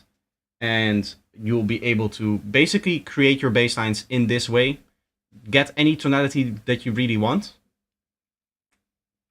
And then from there, always have a clean bass line as long as you don't do any phase shifting on the bass line. And as you can see, we're not doing that. We have some stereo generation. We have a little bit of EQ, which doing a little bit of phase shift, but not enough to be a problem. Same is true with the filter rack. And then this is turned off. This is for transitions, and this is just volume. So no phase shift over there either. I don't have serum yet. Yeah, I am also working on a vital pack, and that is going to include the same kind of patch. I can show this really quickly. Go into vital. Somewhere over here is auto base. This one over here.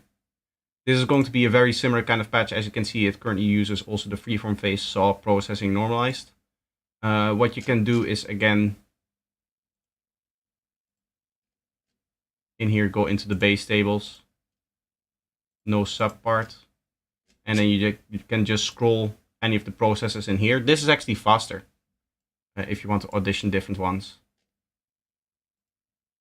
As you can see, a whole bunch of different wavetables over here, a whole bunch of different ways of phase shifting.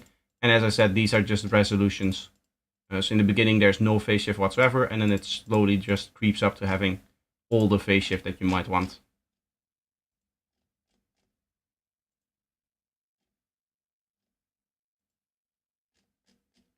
All of these normal bumps seem a little bit strange. Maybe if I go like this. Yeah, this one seems a little bit more normal.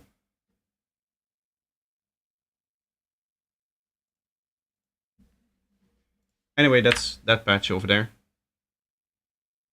No multiband? No.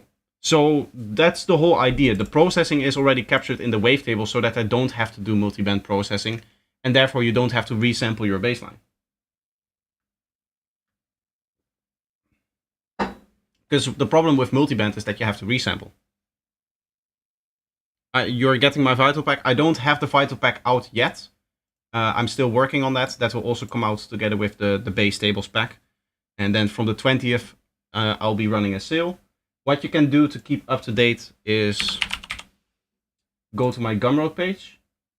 And here you can subscribe to the email list so that you get an email once the sale goes live and all of the new packs go live as well. That way you can purchase them.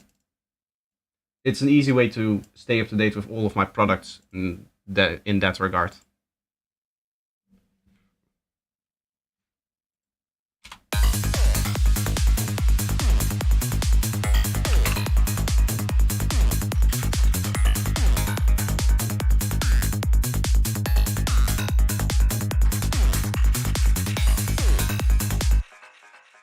We're still sounding a little bit empty over here, and I still believe that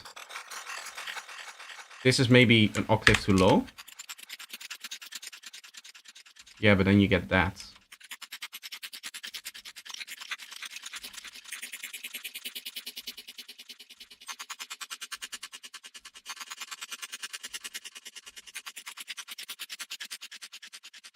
The problem is that the starting position isn't always right on the space that we want it to be.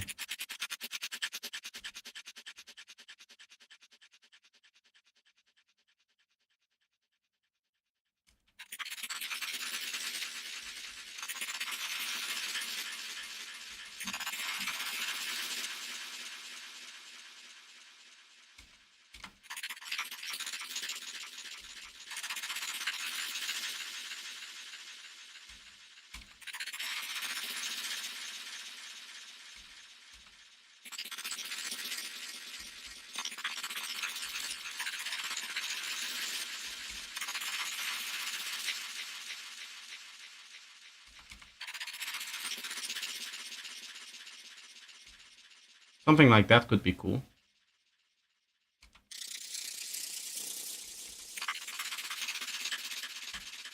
And then I'll shift this and make another version of it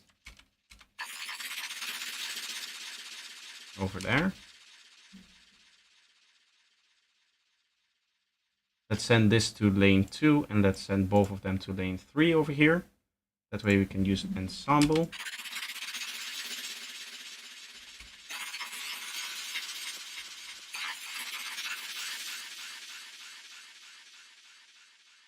Now we're getting some cool stuff.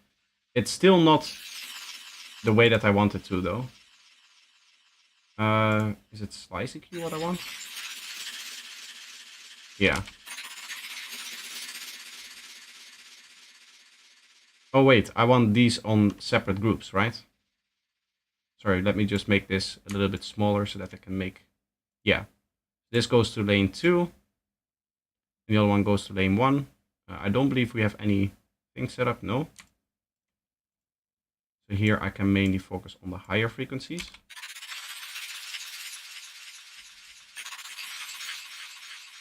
And then this one should go to lane 1.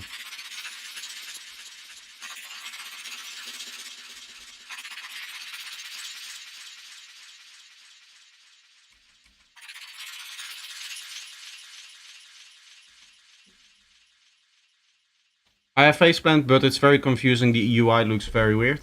I do like it. I think it's a cool plugin. The fact that you're able to build your own synthesizer from scratch, essentially, is really powerful. Currently, we're not really getting the tone that I'm after.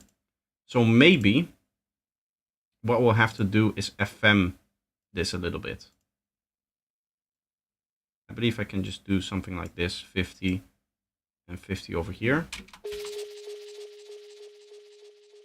Oh, and of course we don't want this to go to any output here.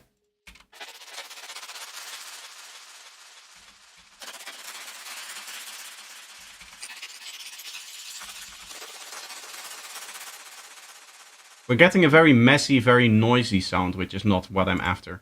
Maybe some resonators.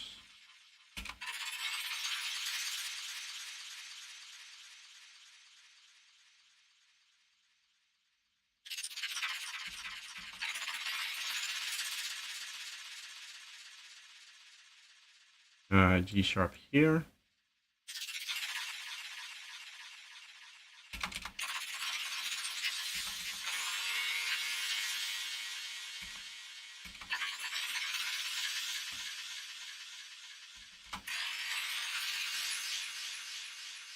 I would like to have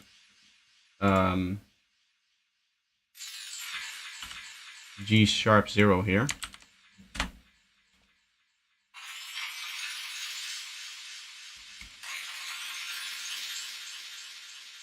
We're still not really getting the tonality that I'm after.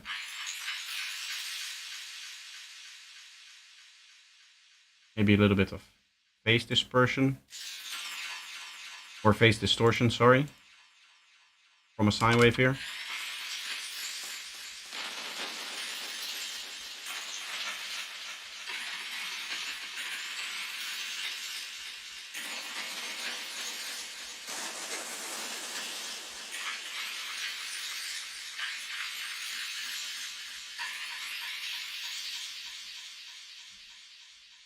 Why don't I use Sound Factory?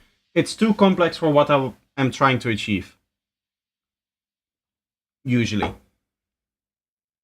I think what I'll do is I'll take the sound that we have now and indeed freeze it and bounce it to audio.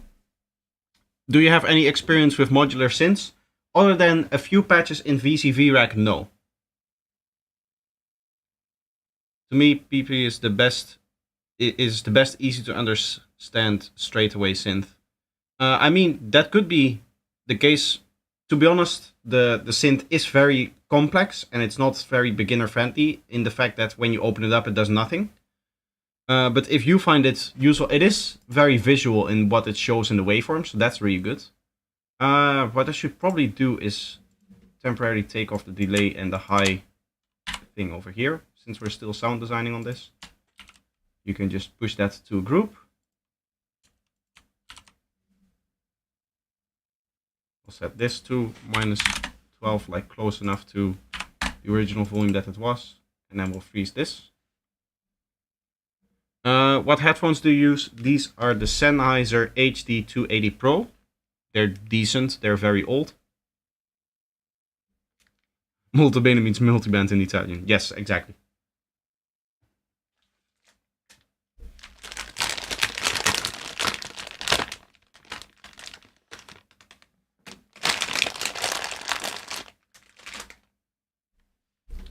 Okay, let's flatten this.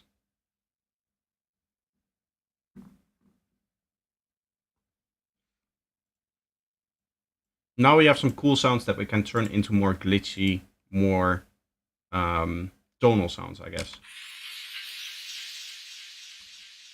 This is very atonal stuff. What I'll try and do is actually turn it down with M Transformer in terms of pitch. See what happens if we keep formats 2 octaves down.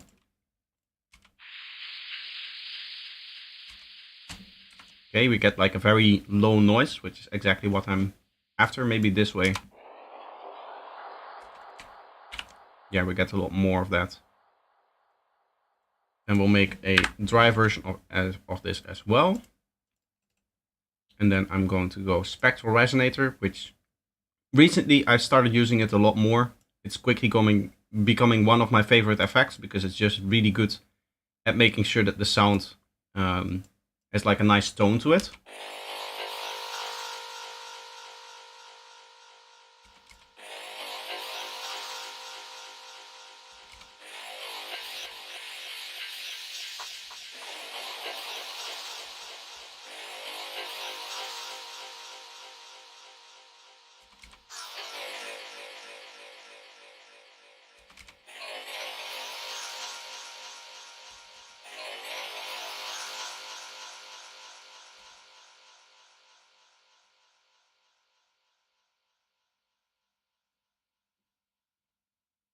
What might be cool to try is to change the format randomly every 16 notes so that we get a little bit more randomness into it again.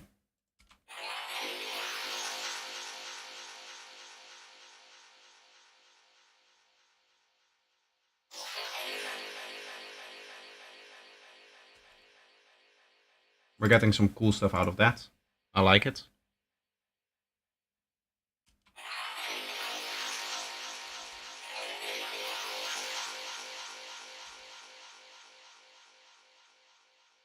We can do a version of the spectral resonator over here as well. And then we'll also try out spectral time, because I think you can do some cool stuff with that as well in the terms of what you can kind of do with I Wish, I guess. This time we're going to go G sharp 2, so it's in the same octave, but just 2 higher. Because we're turning this down by 2 octaves, we keep this one higher by 2 octaves.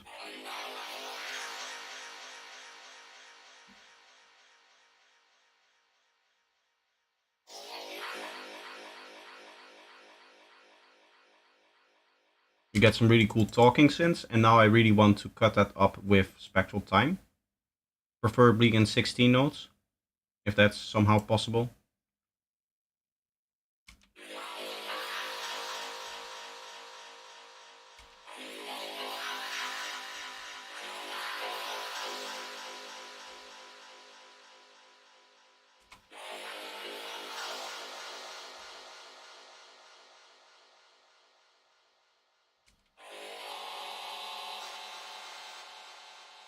Yeah, I would like this to be synchronized every 16 notes.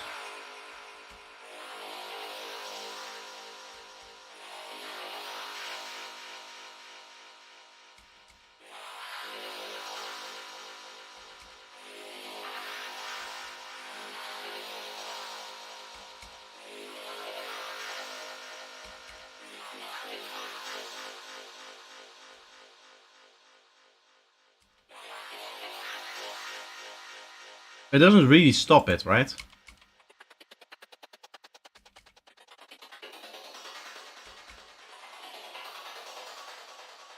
Now it does.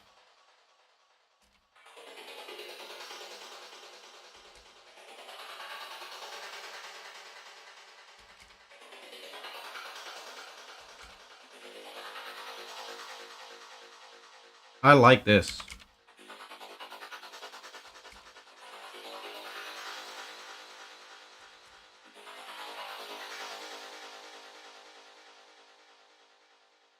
The combination of these two effects work really nice together. What I am going to do is slightly modulate the fade out parameter over here, because that's kind of like the length of our loop. I can set offset all the way down to see what the lowest value is going to be, I think. So that will be, let's set it to like 50 milliseconds, and then the highest will be maybe 500 milliseconds, something like that.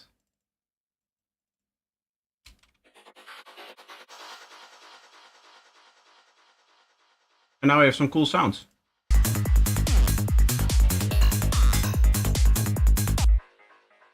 Let's try to get some extra snap out of it.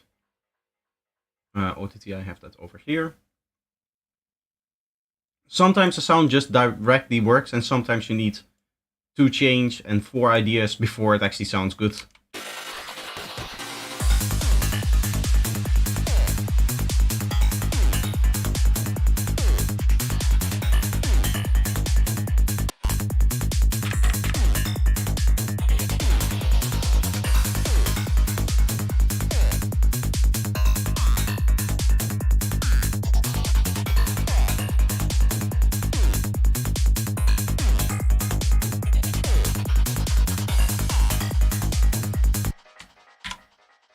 That's right, I actually need to... For this one I'm going to duplicate this because I might want to use this in other parts of the track as well. What I'm going to do quickly now is just freeze this. Again, so that we just have it in audio and it's easier to work with.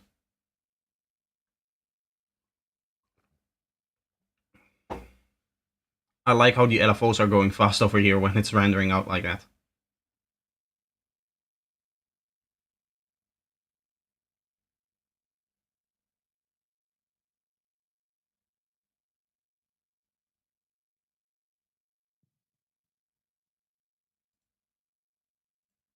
And then we flatten.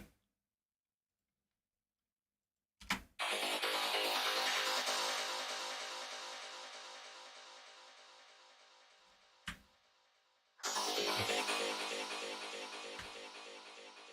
think there's a little bit of delay involved here.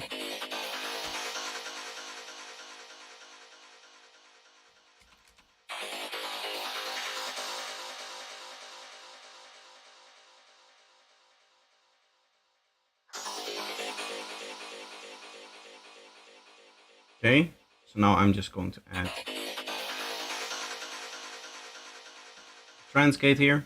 You can hear most of the time it's actually so long that it doesn't chop up the thing.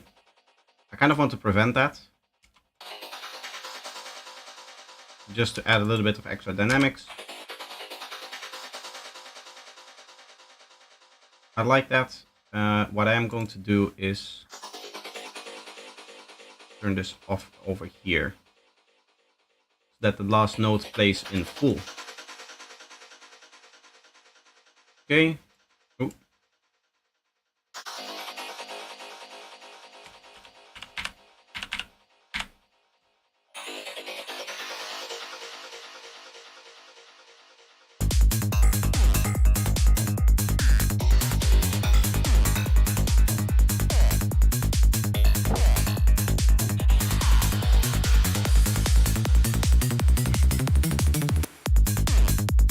I have some cool transition effect over here as well, listen.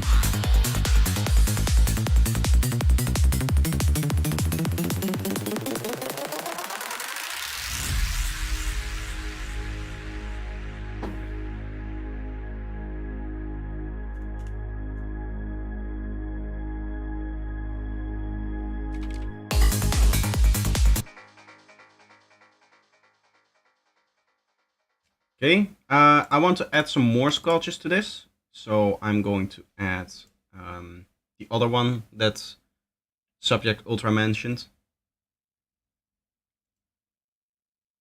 As I said before, I use these sculptures all the time, so I already knew this OA over here as well. I believe modem control is also very nice, but for a little bit of a different thing.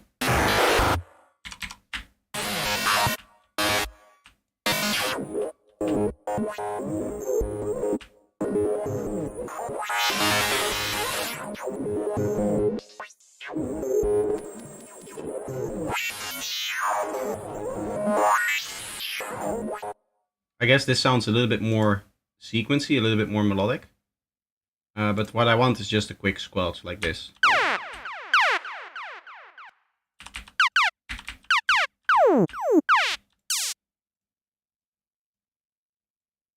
The way that I'm going to do that is I'm going to draw inspiration from the pattern that we have in the bass notes.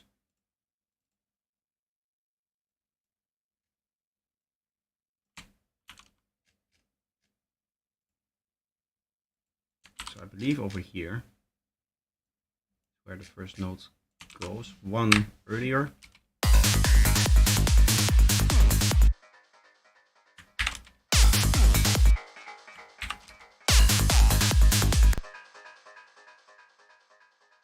Okay, I'm just going to copy over these two. That's kind of finalize the melodic idea here.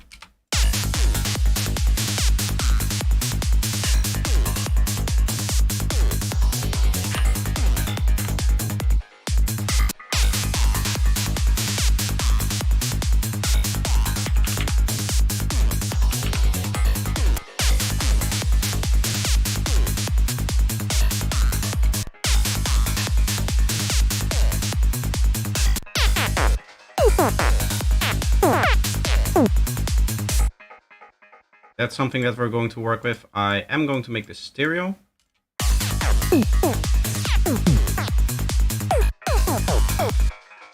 I like that. And what I'll do is probably, let's do that with the macro. So I'll configure this. I'll have to turn on my MIDI controller. That's me.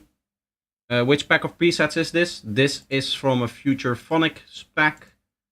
The Echotronics for Serum by Future Phonics. It's a really good pack.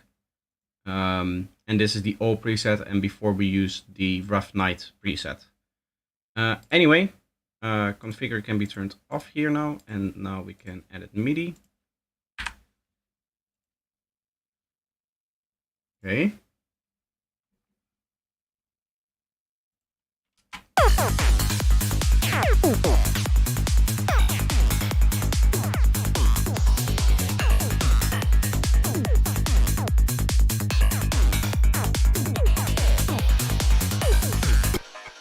We can record that.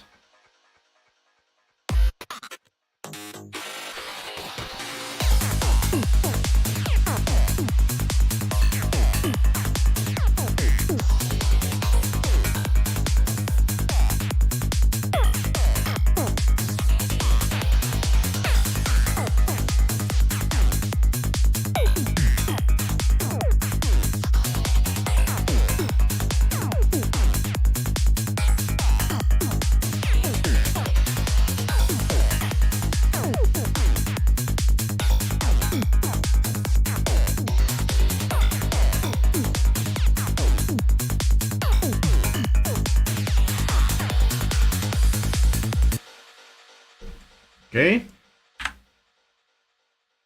I think we have a cool sound over here now as well. Please let me select this and then simplify over here. It just makes it a lot easier to edit if I ever feel like it, because you don't have to deal with so many points. The 60 notes with the swings aren't the same spot though, I think. So like delay on second 16 is the same thing as third 16th. I don't know exactly what you mean by that. Need a list of all of the packs you use. The main stuff that I use, generally speaking, is my own. There's a few packs in here that I can show you here. I use maybe 10 presets out of all of the packs here combined in total. And the rest is all sound designed by me, either in these presets over here, which I use a lot more. This is my Psychedelic Essentials Volume 3. But Volume 2 and 1 are also very nice. But the main way that I sound design is mainly through the Tones pack, my Wavetable pack, or any of the other packs that I have over here. Even the Dadapsai ones are very good. I have some different wavetables for bassline. This one is from Mine B, who is in the chat here. The other one is the product that is coming out soon on my own Gumroad, which is the Projector Bass Tables pack here. So that's basically it. I don't know, maybe I'm just being dumb.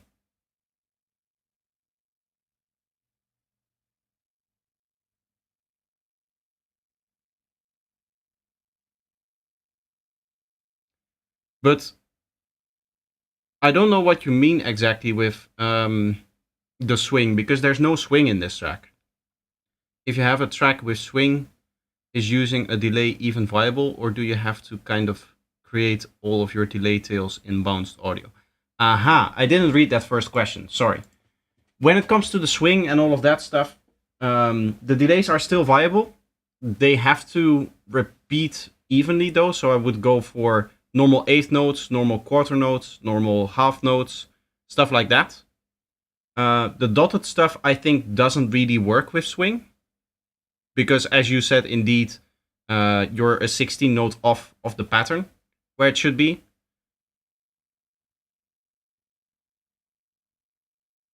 I only asked because something sounded off when I was using delay with swing tracks. Yeah, that could be the case. I've never heard of sidetrans with swing. It does happen sometimes. It is a nice way to spice up a track every once in a while. It's mainly for the more progressive stuff, I would say. Asterix does it as well. Gayatri, I think, is one of the tracks that has swing. I know for a fact that a remix of Vicious Voices has some swing in there as well.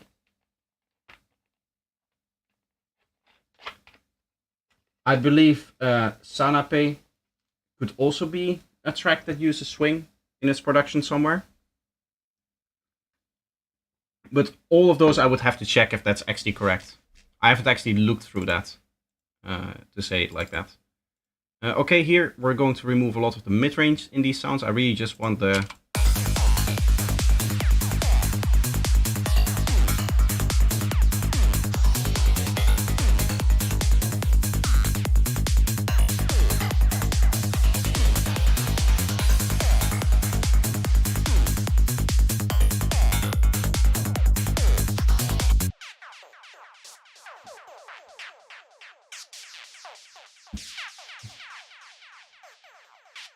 I think I want it a little bit screechier.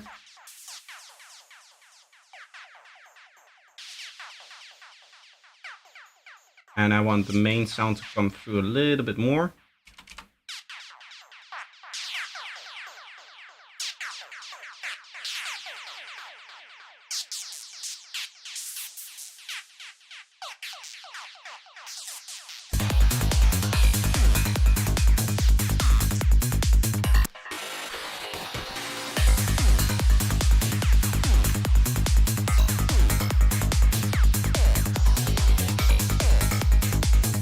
Valley of Steve also has swing? I didn't know that.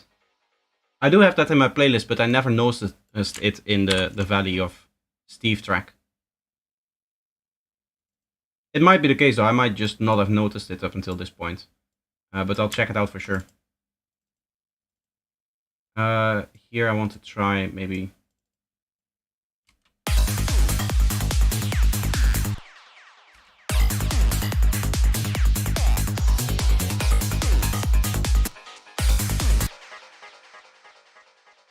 like a tone over here. I'll probably have to check the octave.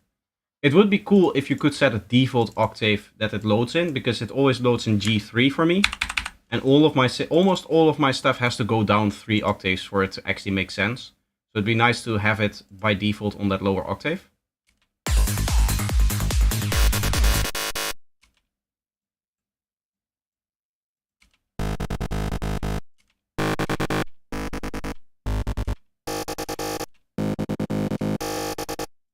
Let's combine 2 different tones together here.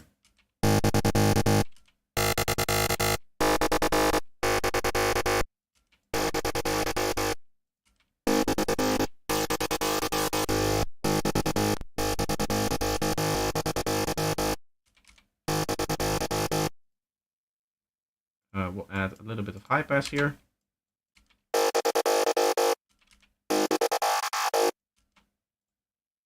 I like that.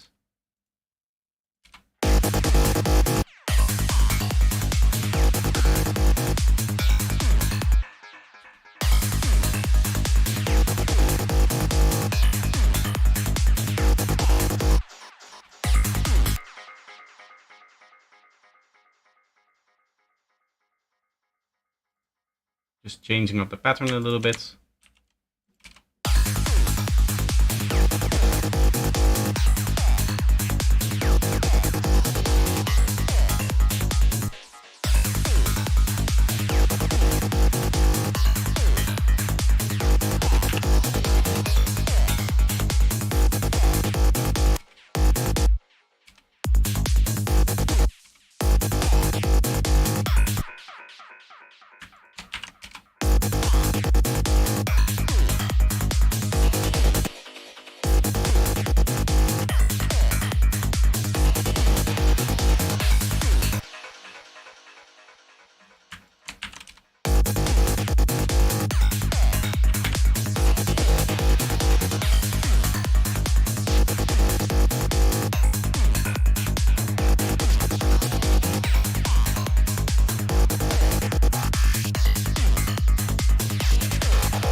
Okay, here as well we can use the MIDI controller.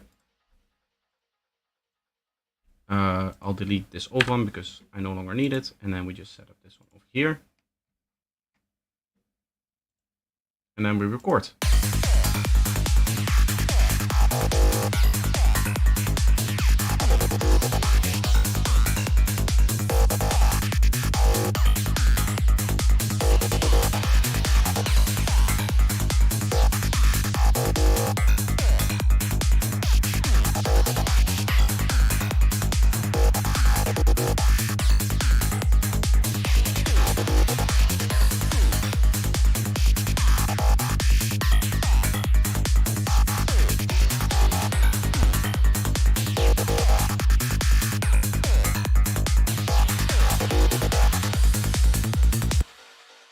Okay, I like what we have there. Let's just simplify this again, like so. Do you ever use the same kick in different tracks? Nowadays, not anymore. Since I published the video on the kick drum plugin here by Audija. This video did really well for me, but I just also really like the plugin. I really started thinking about how I should design my kick drum for Psytrance, and that is one of the things that I've been doing differently now, is that I create the kick drum for the project. This is the first project in which I'm doing that, by the way. Before then, and this is some really cool stuff as well if you're looking for kick drums, I had this Psychedelic Drum Pack Volume 1 over here, which had in-tempo rendered out kicks for a whole bunch of different keys. So as you can see, it's 138 BPM, 140 BPM, 141 BPM, 143, 145, 147. And that's basically all the BPMs that I ever would need to work in. So I would have kick drums forever, basically. And then, yes, I would reuse some of the same kicks in here. I also have my Quality Kicks pack, which is another 43 kicks that I could use. And I use some of those as well. So I mainly use samples, and then, yeah, it could happen that sometimes I use the same sample for two different tracks. But when it comes through the processing and the mixing and all of that stuff, all of the things that I'm putting on top of it as well, I don't think you will necessarily hear that in the final mix, right? Because there's a lot of different things that kind of change the kick drum. Not just on the kick drum itself, the EQing, whatever you do, but also how you layer your bass line on top, or how you kind of combine it with the bass line and what elements you put on top of it. All of that stuff is really important to the final tonality of the track, and that's really what is most important. It's not that you hear the kick and bass on its own either way, like a lot. Yeah, so on the Ultimate Guide, this pack you mentioned, I will probably pick that up. It is a really nice pack to just throw in a kick drum and be done with it. What might end up happening is, for some productions, that I'll still start out with a kick from this pack over here, just so that I have a kick that I can quickly just throw in there and I don't have to worry about the kick design.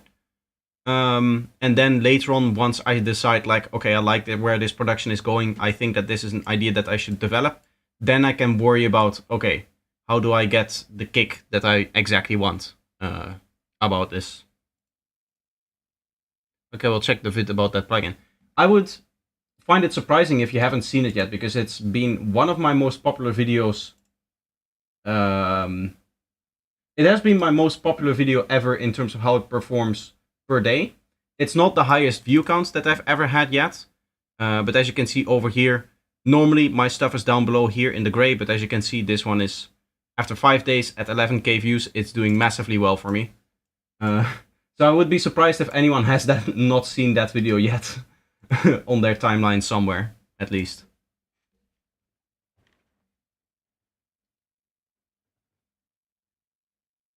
Liquid Soul have a masterpiece with swing. I wouldn't be surprised if he used a lot of swing in his tracks as well.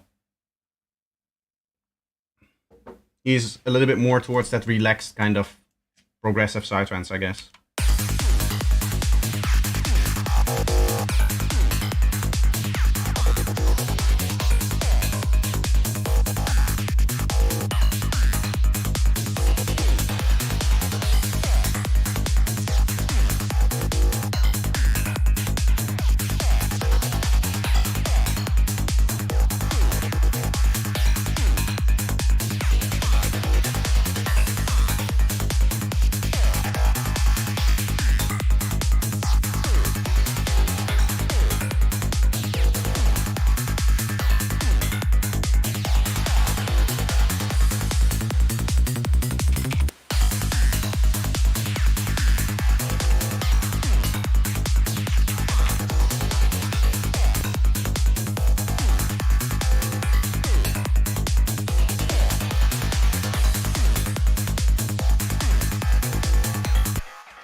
What we can do is duplicate this over and just pick 2 new tones for every other one.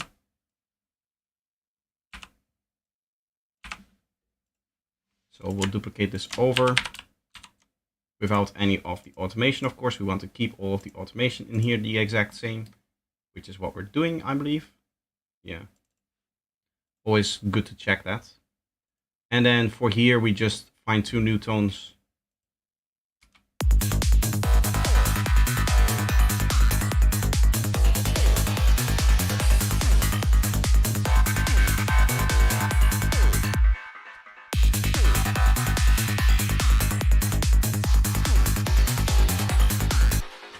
And then they even can share processing because they're going through the same chain. Might as well set this to 0 again. -10 on this one. And then you just join the processing of one of them, put that on, and delete the other one.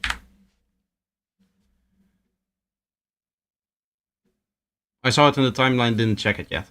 Yeah, I would be surprised if it wasn't showing up because it's doing really well, that video. I'm really happy with that because it shows that some of the things that I've been doing to improve the long format videos are actually working out. At least if I can replicate this kind of success. If I can get a few videos to perform like that, then obviously it would be massive for the channel. Just having the one doesn't really do much because it's not sustainable. You want to have a few that then start to together kind of rise in the algorithm. So I need to make a few other videos that perform in the same way. And I think I have 1 or 2 in the pipeline coming out that will do the same kind of numbers, maybe. Hopefully, at least. If the topic is interesting enough to a large audience. Because I didn't expect this one to pop off the way it did.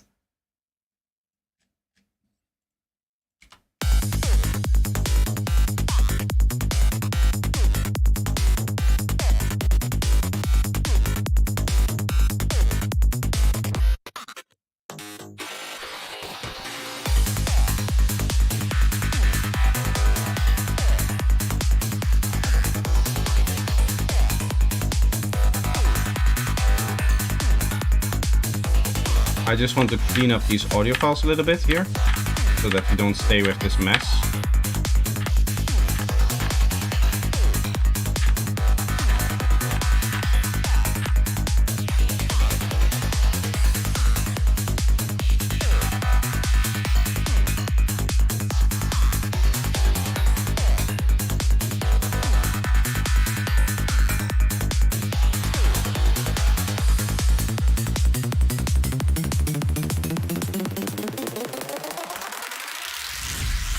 What I am quickly going to do is move this one the other way around, so that the first synth that is triggered is actually the first one.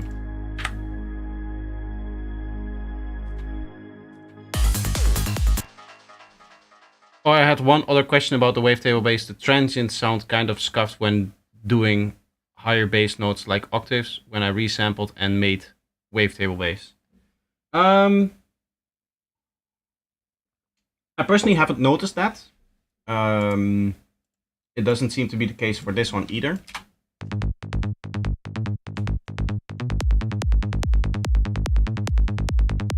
I get a nice transient out of that. In this case, I might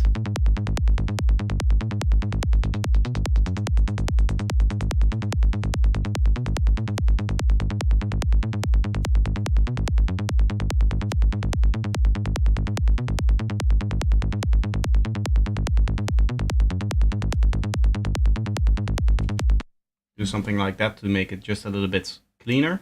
In this case, the way that I'm doing the transient is it sounds like this, which isn't that wonky, right? But then with the stereo processing, it re-enhances the transient, mainly the second one here.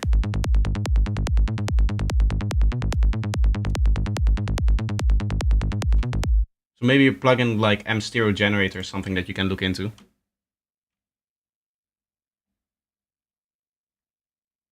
I guess it's because the normal method has the saw playing high pitch, then processing.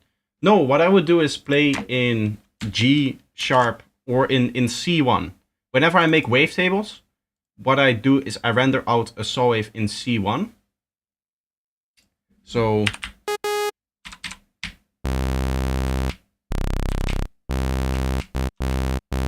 this tone over here, I would render that out in 4 bars. And then I import using Faceplant. So if you have Faceplant, its wavetable feature, you can import the sample like that. You just go in here, open this up, drag it in here, then choose correlate and write C2 in the frequency as opposed to C1. You want to add 1 to the octave that you import over in here. And then you choose correlate, click OK, and then the fixes normalize RMS, and that is how I create my wavetables. Of course, you render this out as an audio file, or freeze it or flatten it, and just apply your processing to it. That way you get your bass wavetables, and that should give you clean enough results to not have issues with the transients and stuff like that. Where do you learn all of this? Experimentation. Just experimenting with different ways that sound works and stuff like that will get you very far with this kind of stuff. Okay, we don't need this anymore. I forgot to save that patch.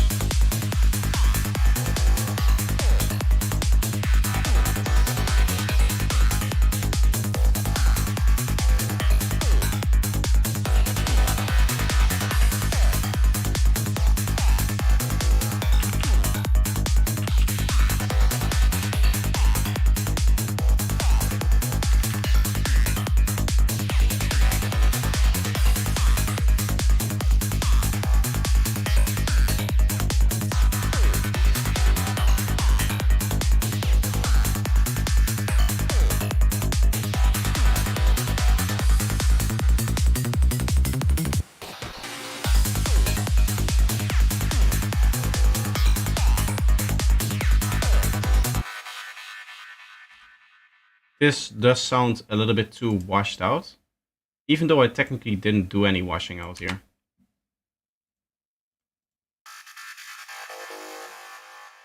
I guess the reverb here.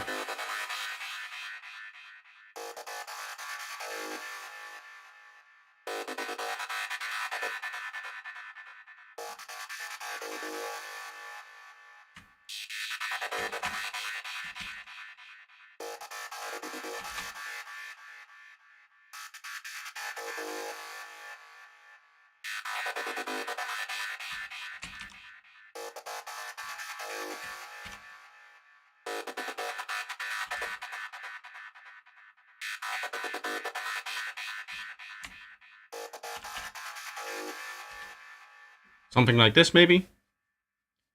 Ringle, Finch, how are you doing? Welcome, welcome. I was just dragging into Serum following along with your video. I may have picked a bad wavetable position. If you have my wavetable pack, then yeah, you could just use the one that I provide. So in my wavetable pack, if you open up Serum, but then you don't have to make your own wavetables. Then you don't have to import anything.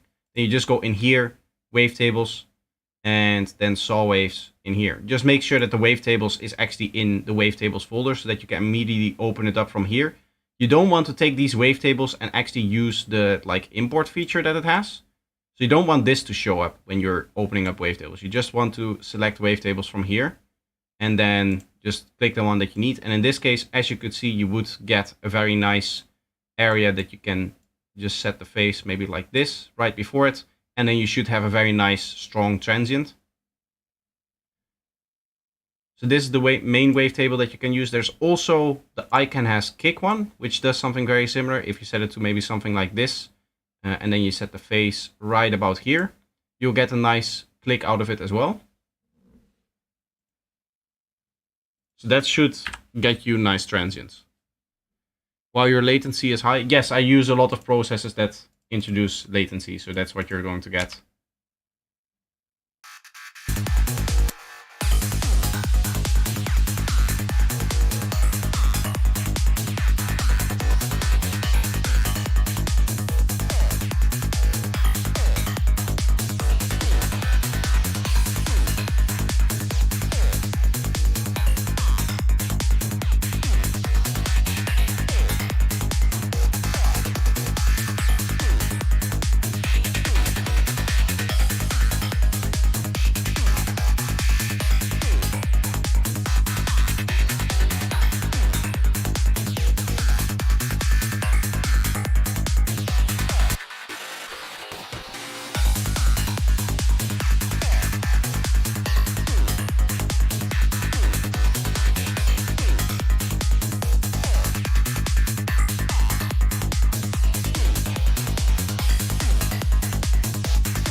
I think I've done this the wrong way around. Aha, that is what's happening here.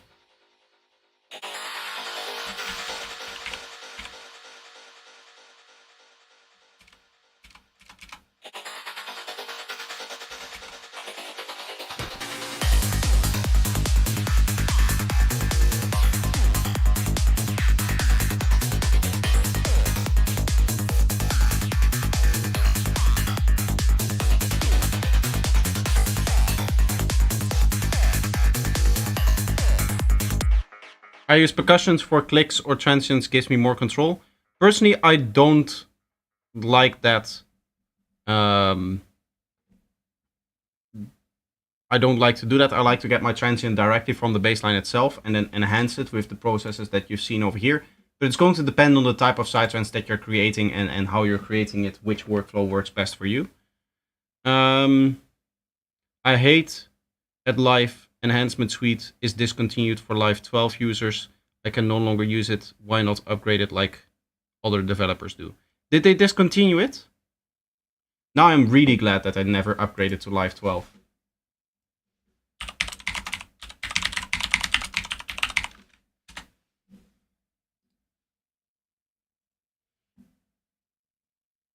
Live Enhancement Suite has been discontinued. Click to learn more.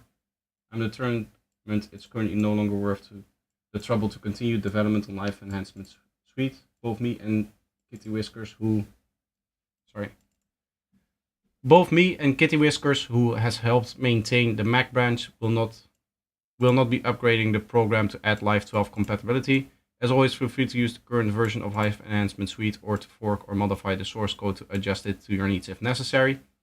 I was very passionate about Live Ableton Live, and at the time I thought it was so close to being perfect. I'm not a great programmer by any means, but maybe a new band-aid fixes could be enough. About the success of the program, I managed to get in touch with the development team over at Ableton. I told them about the things that I learned from trying to listen to the community, and I was open about the conversation. It seemed to me like the rapid spread of my crappy fix proved that I had properly understood at least part of what their power users wanted, but unfortunately they weren't interested in talking to me at all. That's very annoying. If somebody is actively out there trying to fix your application, and as a developer you don't even reach out to them or want to talk to them if they reach out to you, you could update it by yourself. I could maybe look into it, but I don't really know if I want to spend the time doing that. I'd want most of those features in life to become part of the program natively, and that encourage them to make my I encourage them to make my program irrelevant. The goal is to make music, after all. It took Ableton 4 years, but I feel like we've finally reached that point. Most of the LES features other than the quick menu and the timer are now in some way or another part of Live 12. I hate this because this is the only feature that I really use it for. I suggest you pick up the Max for Live device called Shortcut Buddy by talented Norlabs. The timer can also be replaced. I mean, it makes sense if you don't want to continue developing it, but for me personally, it's another reason for me to just stick with Live 11, because this is just so quick to work and the menu is just so quick to work. And frankly, I don't really feel the need to update to 12 for now.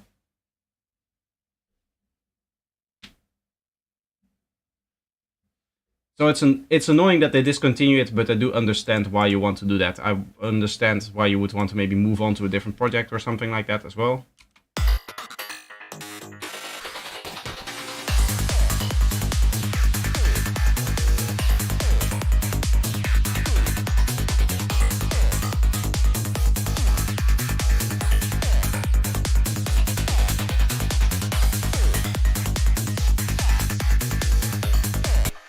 Honestly, I'm not a big fan of the tone that we're generating in here.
What I'll probably quickly do is just like a quick waveform check like this.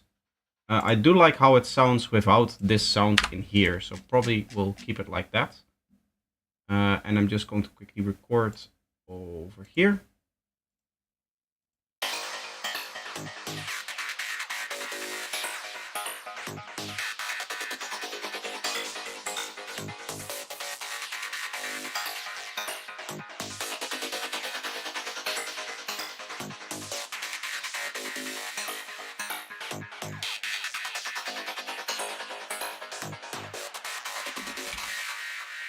Yeah, I don't think I want to keep this note in here. So this should clean it up a little bit more. Just having this stuff play here.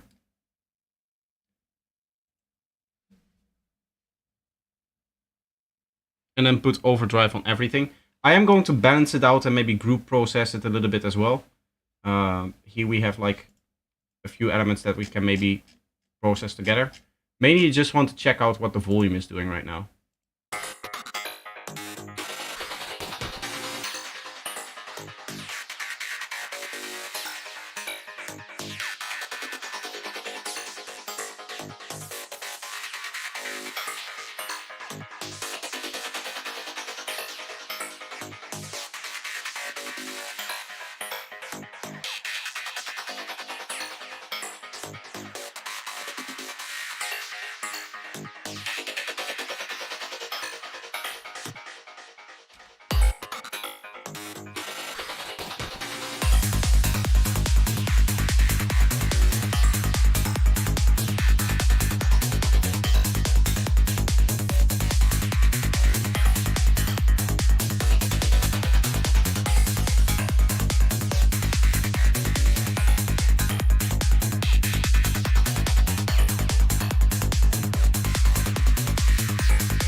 You don't like overdrive? I never see you use it.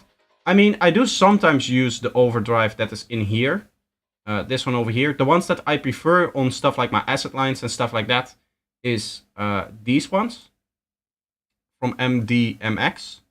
Both the overdrive and the other two, which is a little bit stronger and a little bit lesser distortion. So this is the screamer. I believe this is the least amount of distortion that it creates, and then the most amount of distortion is the fuzz pedal over here. So these are all based off the classic guitar amps kind of stuff, and I use these all the time. They're very nice.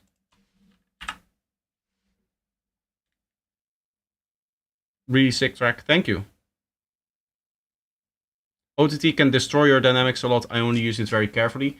I like it. I like to put OTT on a lot of things. I also like the saturator to really crush it. I do like to crush some of my dynamics from time to time. Maybe I should back off with some of these though that I have set at 100% here.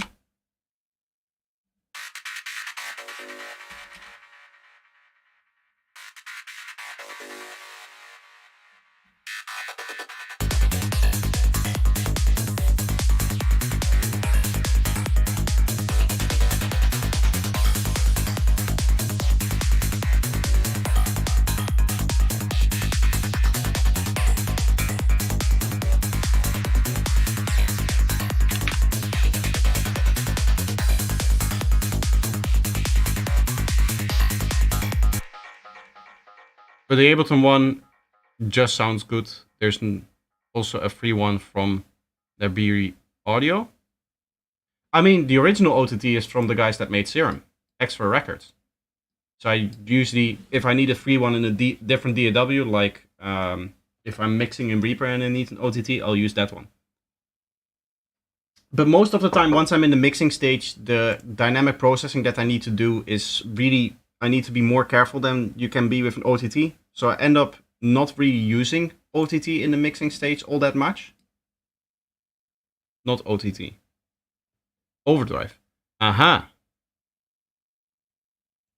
Yeah, the ones that I showed aren't free. For those that were wondering. Okay, I want a little bit of a drum fill in here.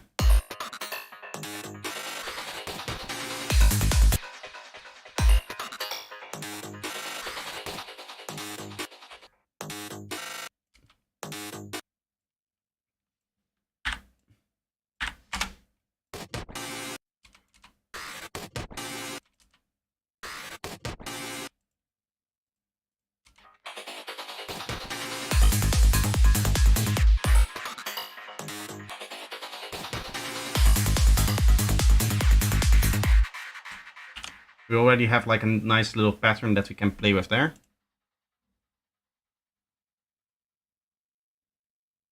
This little thing over here. Tuck, tuck, tuck. Let's see if we can just find something interesting in here.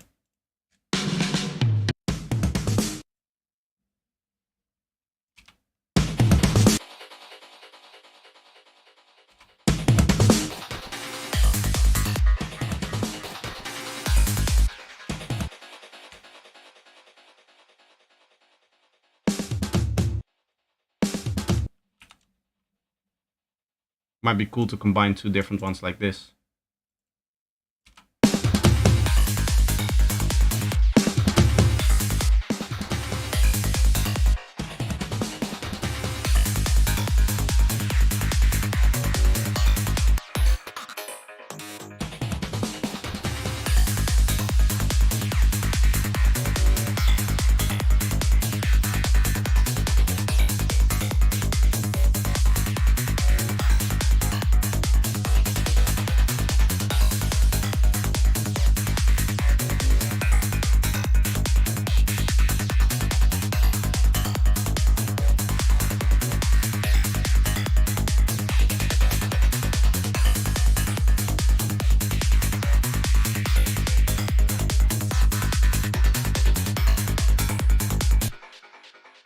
What I'm quickly going to do is just include these synth sounds. Why is this one longer here? It doesn't need to be longer. I'm going to include these synth sounds into the recording that I have over here that is like the speed up thingy. So I'll quickly just... Okay, let's record it from a little bit before that so that we get any delay tails in there.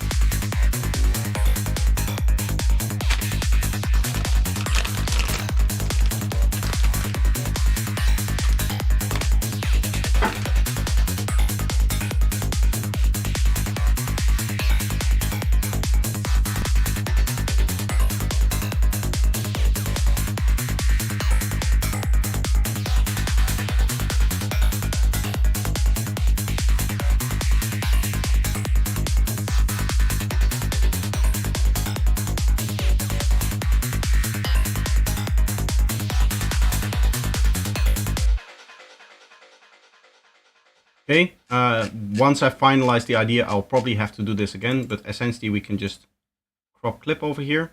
That makes us a neat little recording. And then we just import that recording into this sampler here. Turn the crash back on.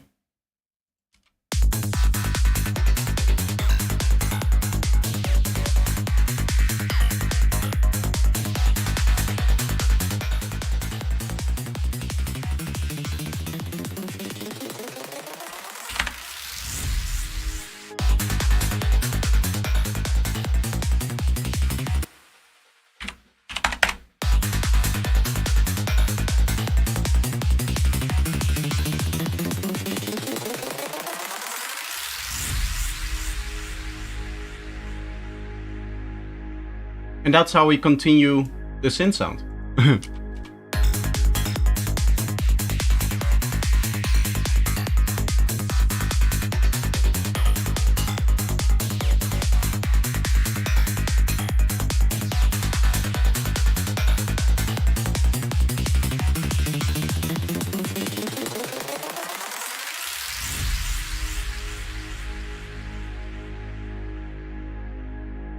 And then it goes into the break.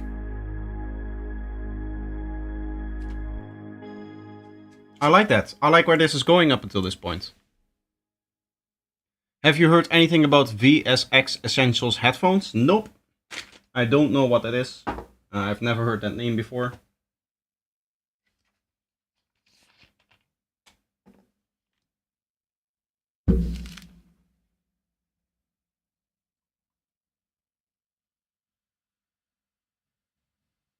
Sounds interesting.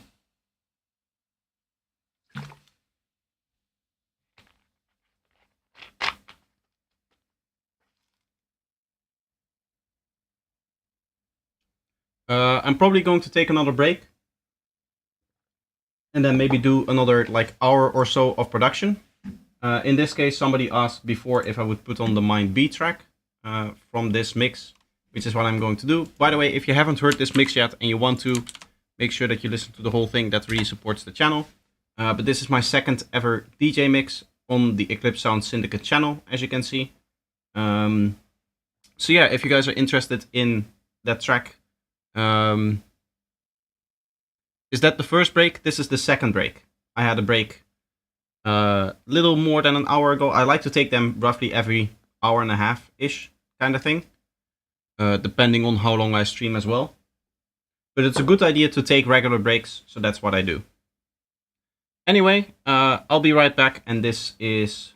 I'll play it a little bit earlier so that you can hear the transition.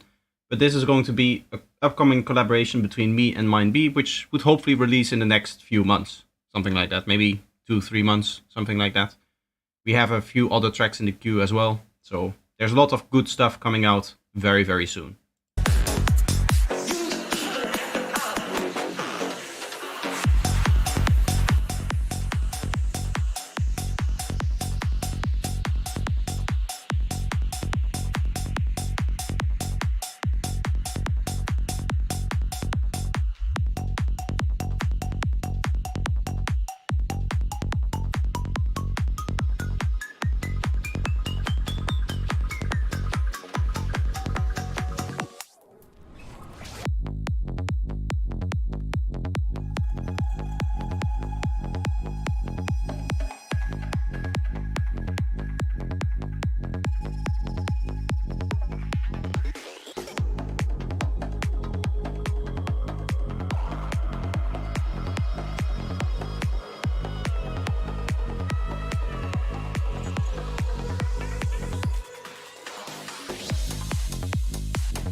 Testing assisted.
So, let us dream big. Let us dream big. Let us dream big. Let us dream big.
Digital has allowed us to do whatever the heck we want.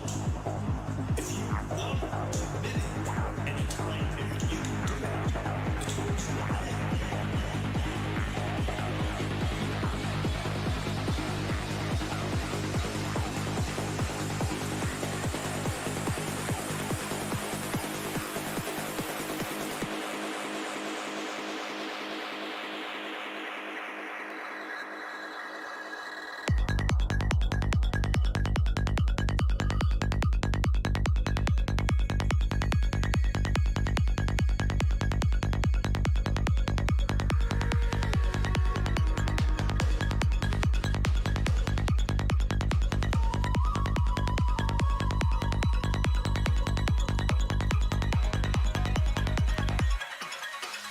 Becoming one with the machine.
Here I'm mixing into the next one. If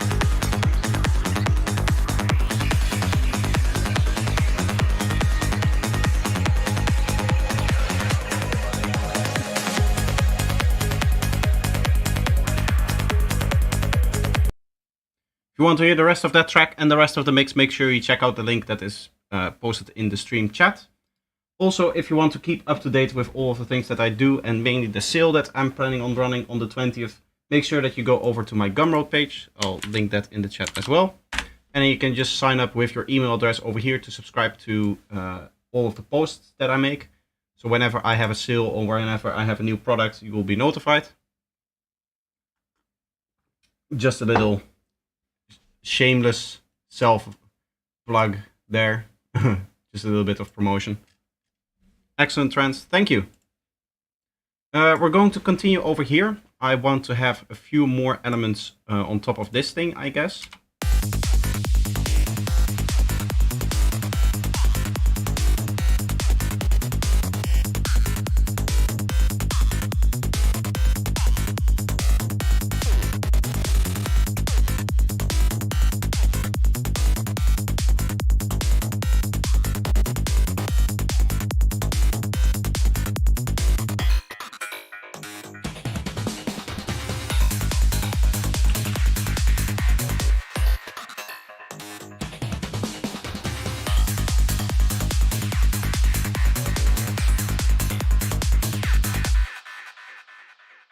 Is very helpful in that regard, and it just helps me continue to make the best videos possible and the best content possible without actually having to search for a different part-time or full-time job. So I can dedicate all of the time that I have to Psytrance, which is really cool. There have been definitely points in my life where I never thought that I would really get to a point like that, where I could just make music for a living, but now I do, which is really insane that it's already happened at 15,000 subscribers, and which is like relatively small if you just think about it for a second, right? It's not really that big of an audience that I have, but the fact that they're able to support me and what I do is really nice. Okay, so we're definitely too high up here.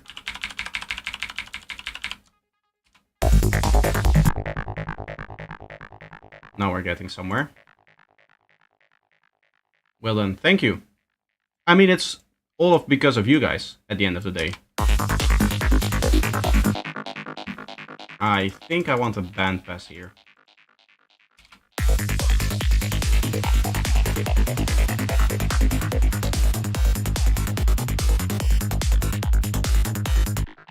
Maybe a little bit of FM from the sub oscillator. Can always be nice if you, especially if you choose this waveform over here. Sometimes it works.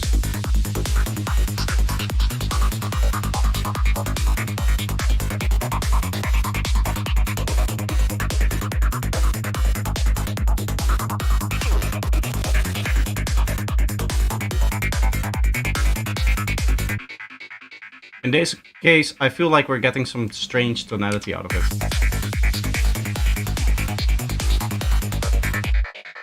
Maybe like this. Let me copy to B over here.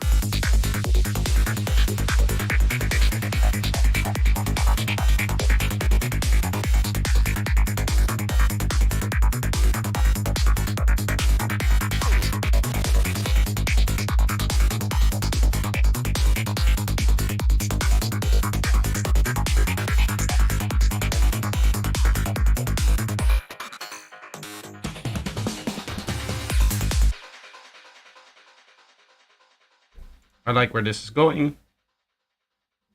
Your content is too good, you deserve it. Thank you.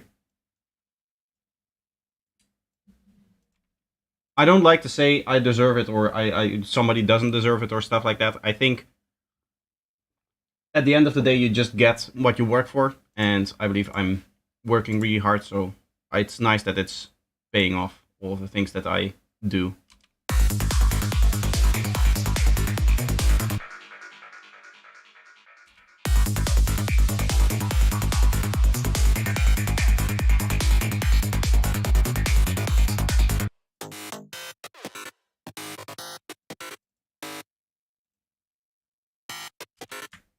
I don't think I want to use this first one.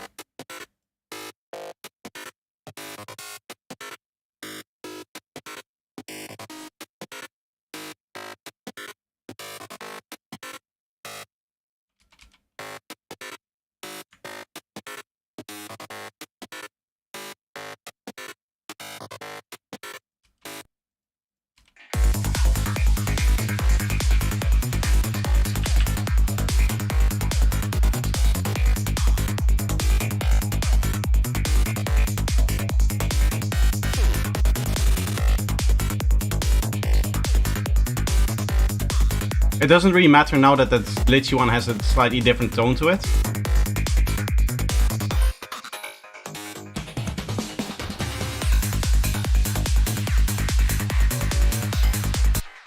Overall, the transition is still there, and that's all I care about. What I probably want to do is add a few one-shots to this. So that we have some cool stuff. I'm going to go for a bunch of custom one-shots.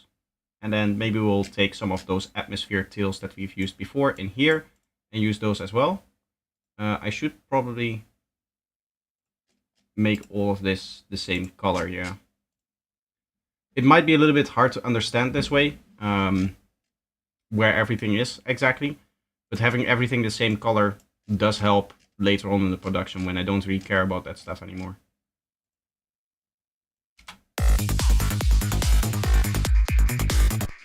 Like for now, it's handy to separate all of the frozen stuff that I've created, all of this stuff over here. But even then, with the names the way that they are, I think I can still manage.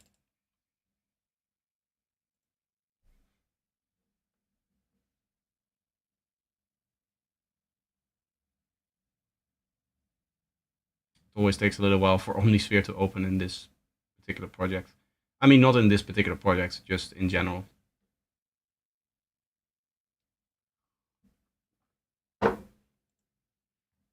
Okay, so I'm going to shuffle this. I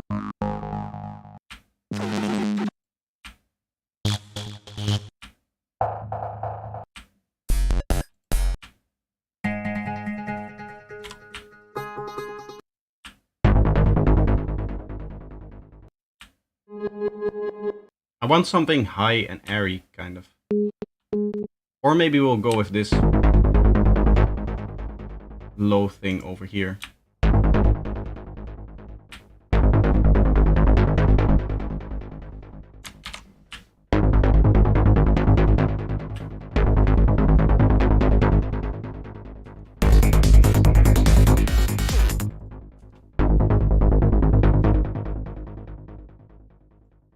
does have some delay. We don't want that. We want our own delay. Of course, we're going to remove all of those lower frequency things that we hear.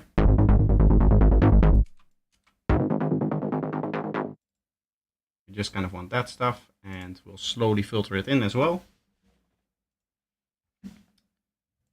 Over here.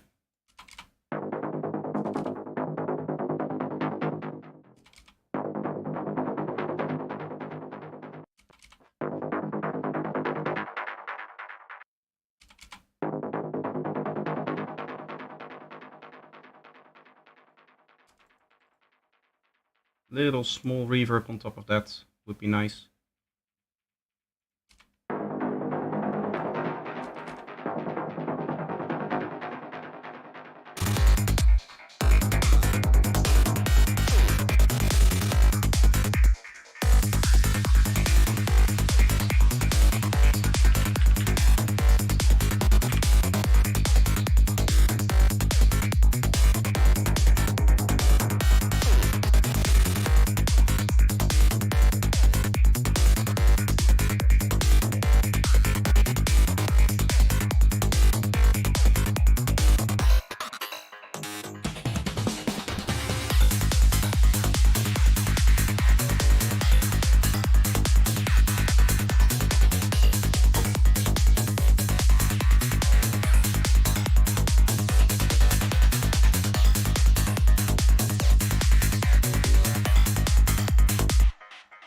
Nice. I like how that is sitting in there. It also gives me the idea to follow that up with kind of like a question and answer kind of thing, where we're going to have a vocal in here.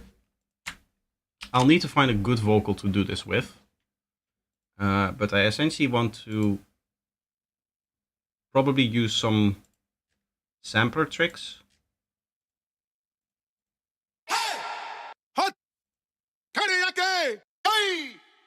I want some larger ones.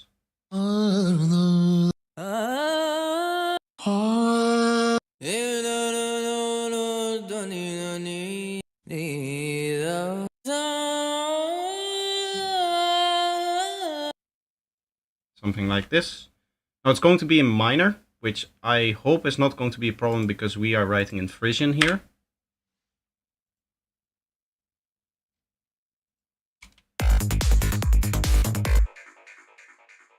So in this part over here, we're just gonna go C.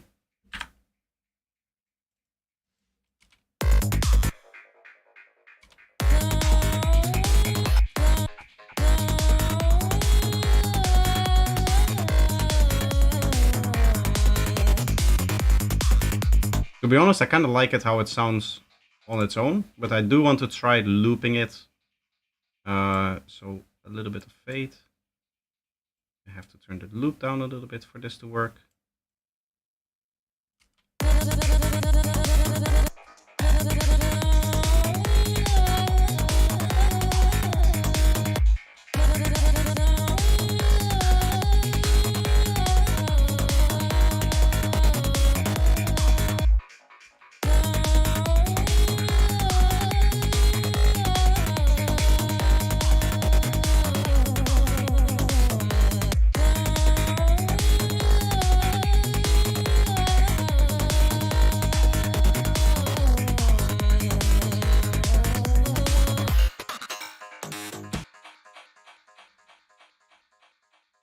I think if we now transcade this, we get something really cool.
Did you ever go to Isra Trans and read old production tips and stuff? It's very funny. I have never, no.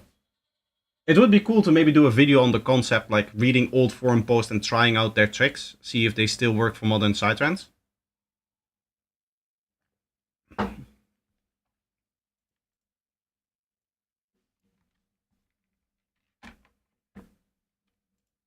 Let's see how we do here with the sound. With this new one here.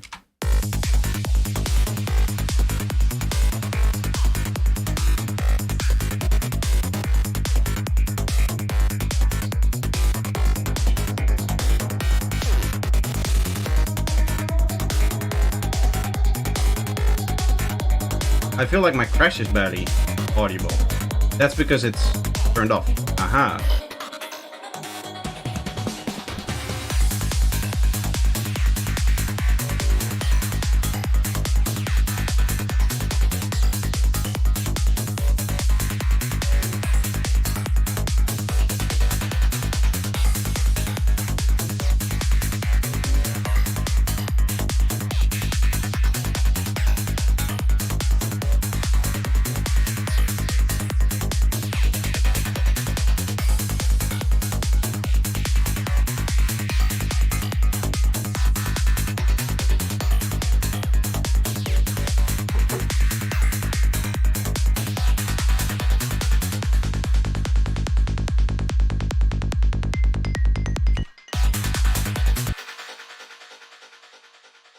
Over here, I do have to turn off some of these delays, actually, now that I listen to it.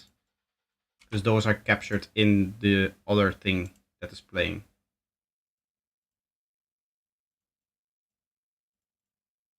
Here as well, I want to turn off the dry wet.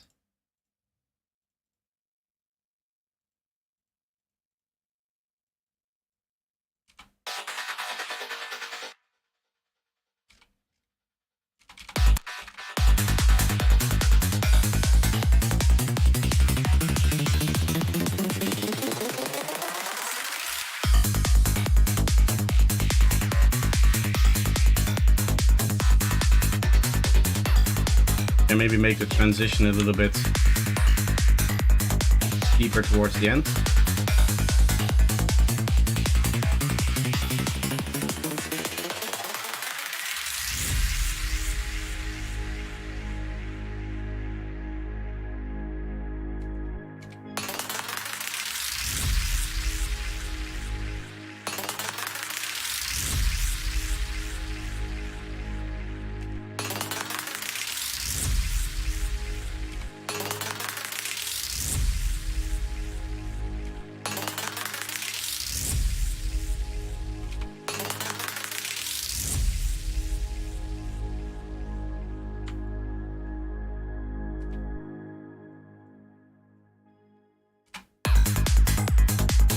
I think it has posts from back in 2001. It would be really interesting to see what they're saying, yeah.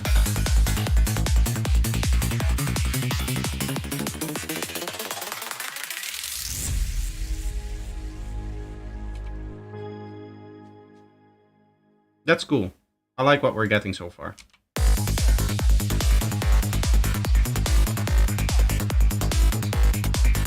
Although over here, I still feel like this sound is too loud, even though it's at like -21.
Off to the couch. Have fun, y'all. Thank you. Nice of you to stop by, like you always do, I guess. I hope you have a relaxed evening. We're just going to continue probably like another half an hour, something like that. And then we'll be done. Good night, great watching you work. You should study music theory to a higher degree. In fact, Mushroom has classical music degree. Yeah, that could be a good thing for me in the future. Right now, it's not something that I feel like I'm missing. Like, I feel like I can still make the music that I want to make. But it could be beneficial for me in the future, for sure. Let's see if we can create or get like a...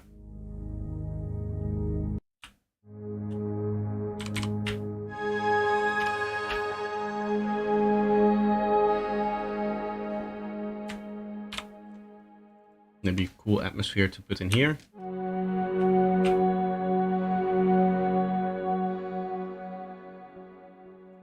I think I've already used this one in a recent track, so I'm going with a different one. But having these kind of long, drawn-out atmospheres in some parts of your drop can be really interesting.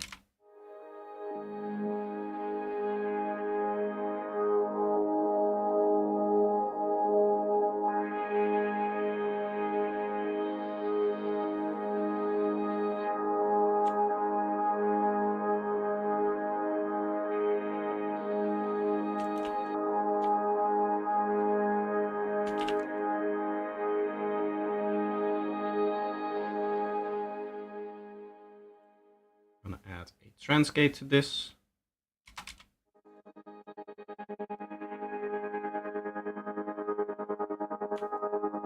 That's just slowly going to open up.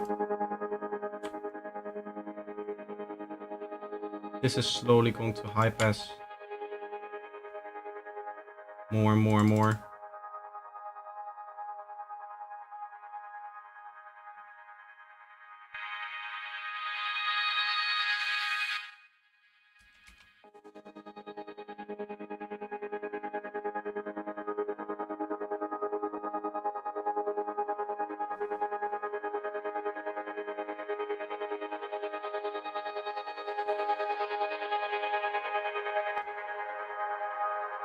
For some reason it's panned to the left a lot.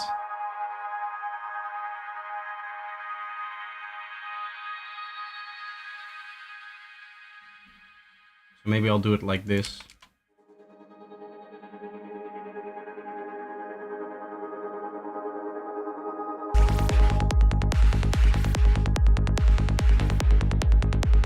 Of course, it doesn't really work with the sound design that we have going on over here.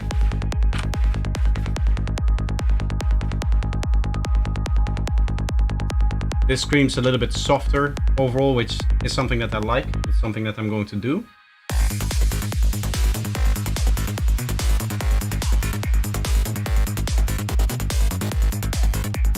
Some of the most glitchy sound design that you've ever heard immediately starts to play. It's really strange that this sound still sounds so overpowering.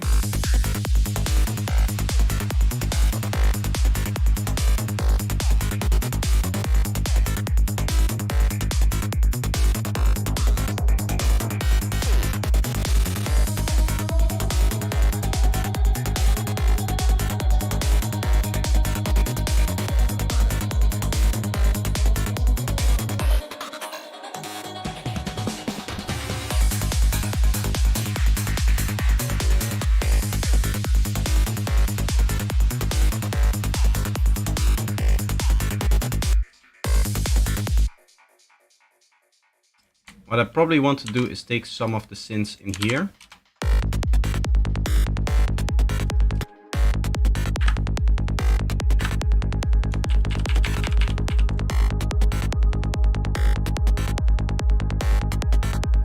Maybe something like this and then like delay it in some way.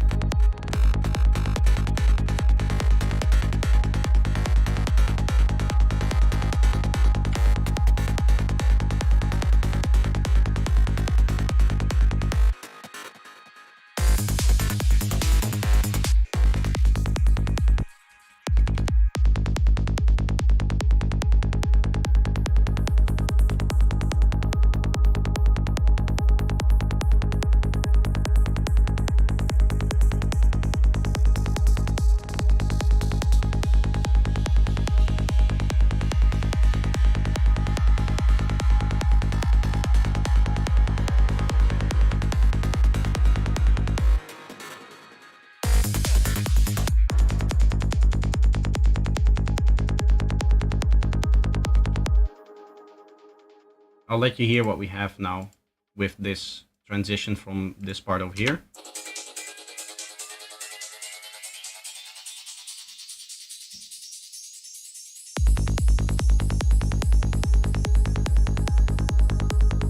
We are immediately getting into this sound over here.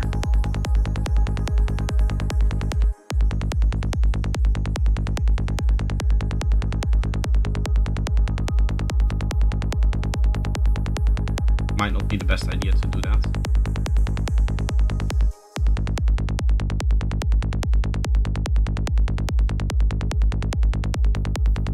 Now it just comes in a little later.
I like where this is going. I like where the production is going.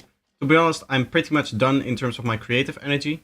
What I'm going to do is I'm quickly going to record this up until like over here, so that I have one final overview of the final waveform.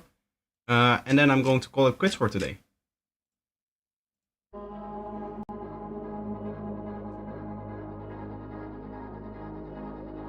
There's probably a lot more that we can do on various parts here. But I might dedicate another few streams to this track as well.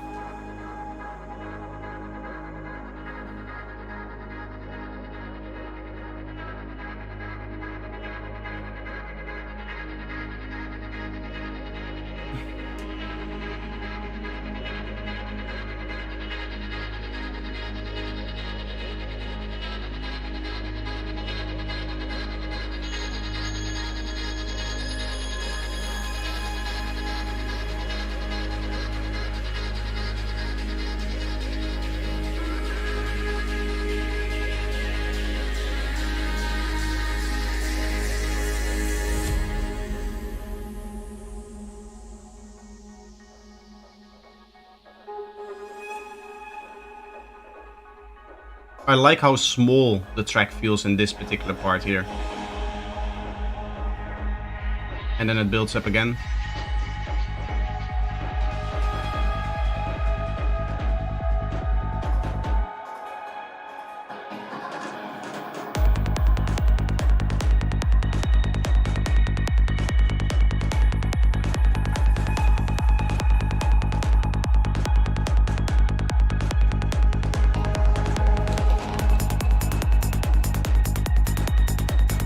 The track is really starting to come together.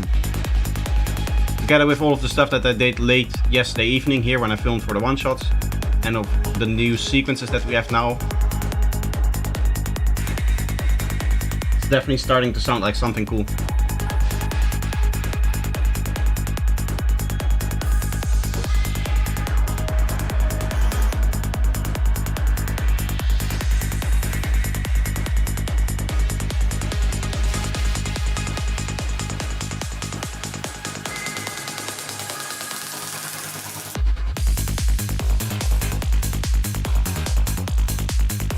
I like how it changes here into a trance gate sound right before the drop that we have here, which is very trance gatey.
I like where this is headed, Projector. Nice work and thanks for the stream. Or, sorry, thanks for the entertainment. Edutainment. Yeah, I guess that's what it is. That's what I'm trying to be. I'm glad you like it.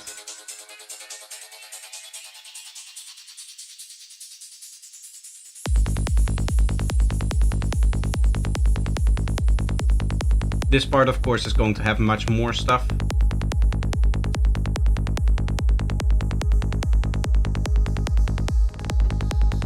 I don't know actually exactly how the track will end up progressing, but there might be a vocal in this part somewhere here. There's a nice empty spot for an extra vocal there.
Okay. That's what we have up until this point over here. The rest of the track still needs a lot of work. Of course, there's like one sequence in here, which, to be honest, doesn't sound the best.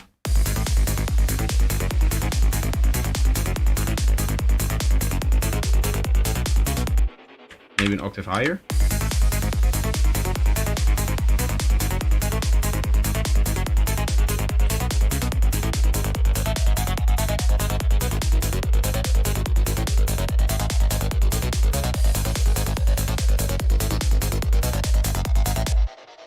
I think I like it more like this, but I'll have to find maybe a different melody for it. The melody is currently based off the bass melody, so those two are very harmonious. And of course, those two need to work together. Anyway, I'm going to end the stream here. What I might end up doing is maybe collaborating with somebody on this track. But I'll have to see. Maybe somebody from the label is interested in actually working on some of the other parts that aren't fully fledged yet.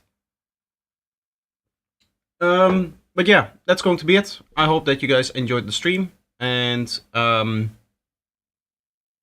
doesn't really fit, does it? No, yeah, no, it's still work in progress, so this will probably be changed. But I do want like a big melodic sequence over here, so it's just a placeholder for now for what the eventual idea is going to become. Anyway, I hope that you guys enjoyed, and I hope to see you in the next one, which is in 2 days on Sunday. Also, go check out the mix that I posted today, and subscribe with your email to my Gumroad page so that you get notified when my sale starts. So my Gumroad is over here. You can just put your email address in here and then subscribe, so you'll get news and updates about all of my products and stuff like that. And if you want to hear more of my music and you want to support what we do, you can listen to the DJ set that I posted it today. Please, if you listen to the DJ set, I highly request you to listen to the whole thing. So that we get a lot of watch time, and that's good for the algorithm. So just have a listen and enjoy some of the music, put it on in the background, and maybe doing some chores or stuff like that. There's of course 2 mixes on that channel and some other music as well, so there's other stuff that you can listen if you're done with that individual mix. But yeah, that's going to be it. That's all of the promo out of the way. See you in the next one.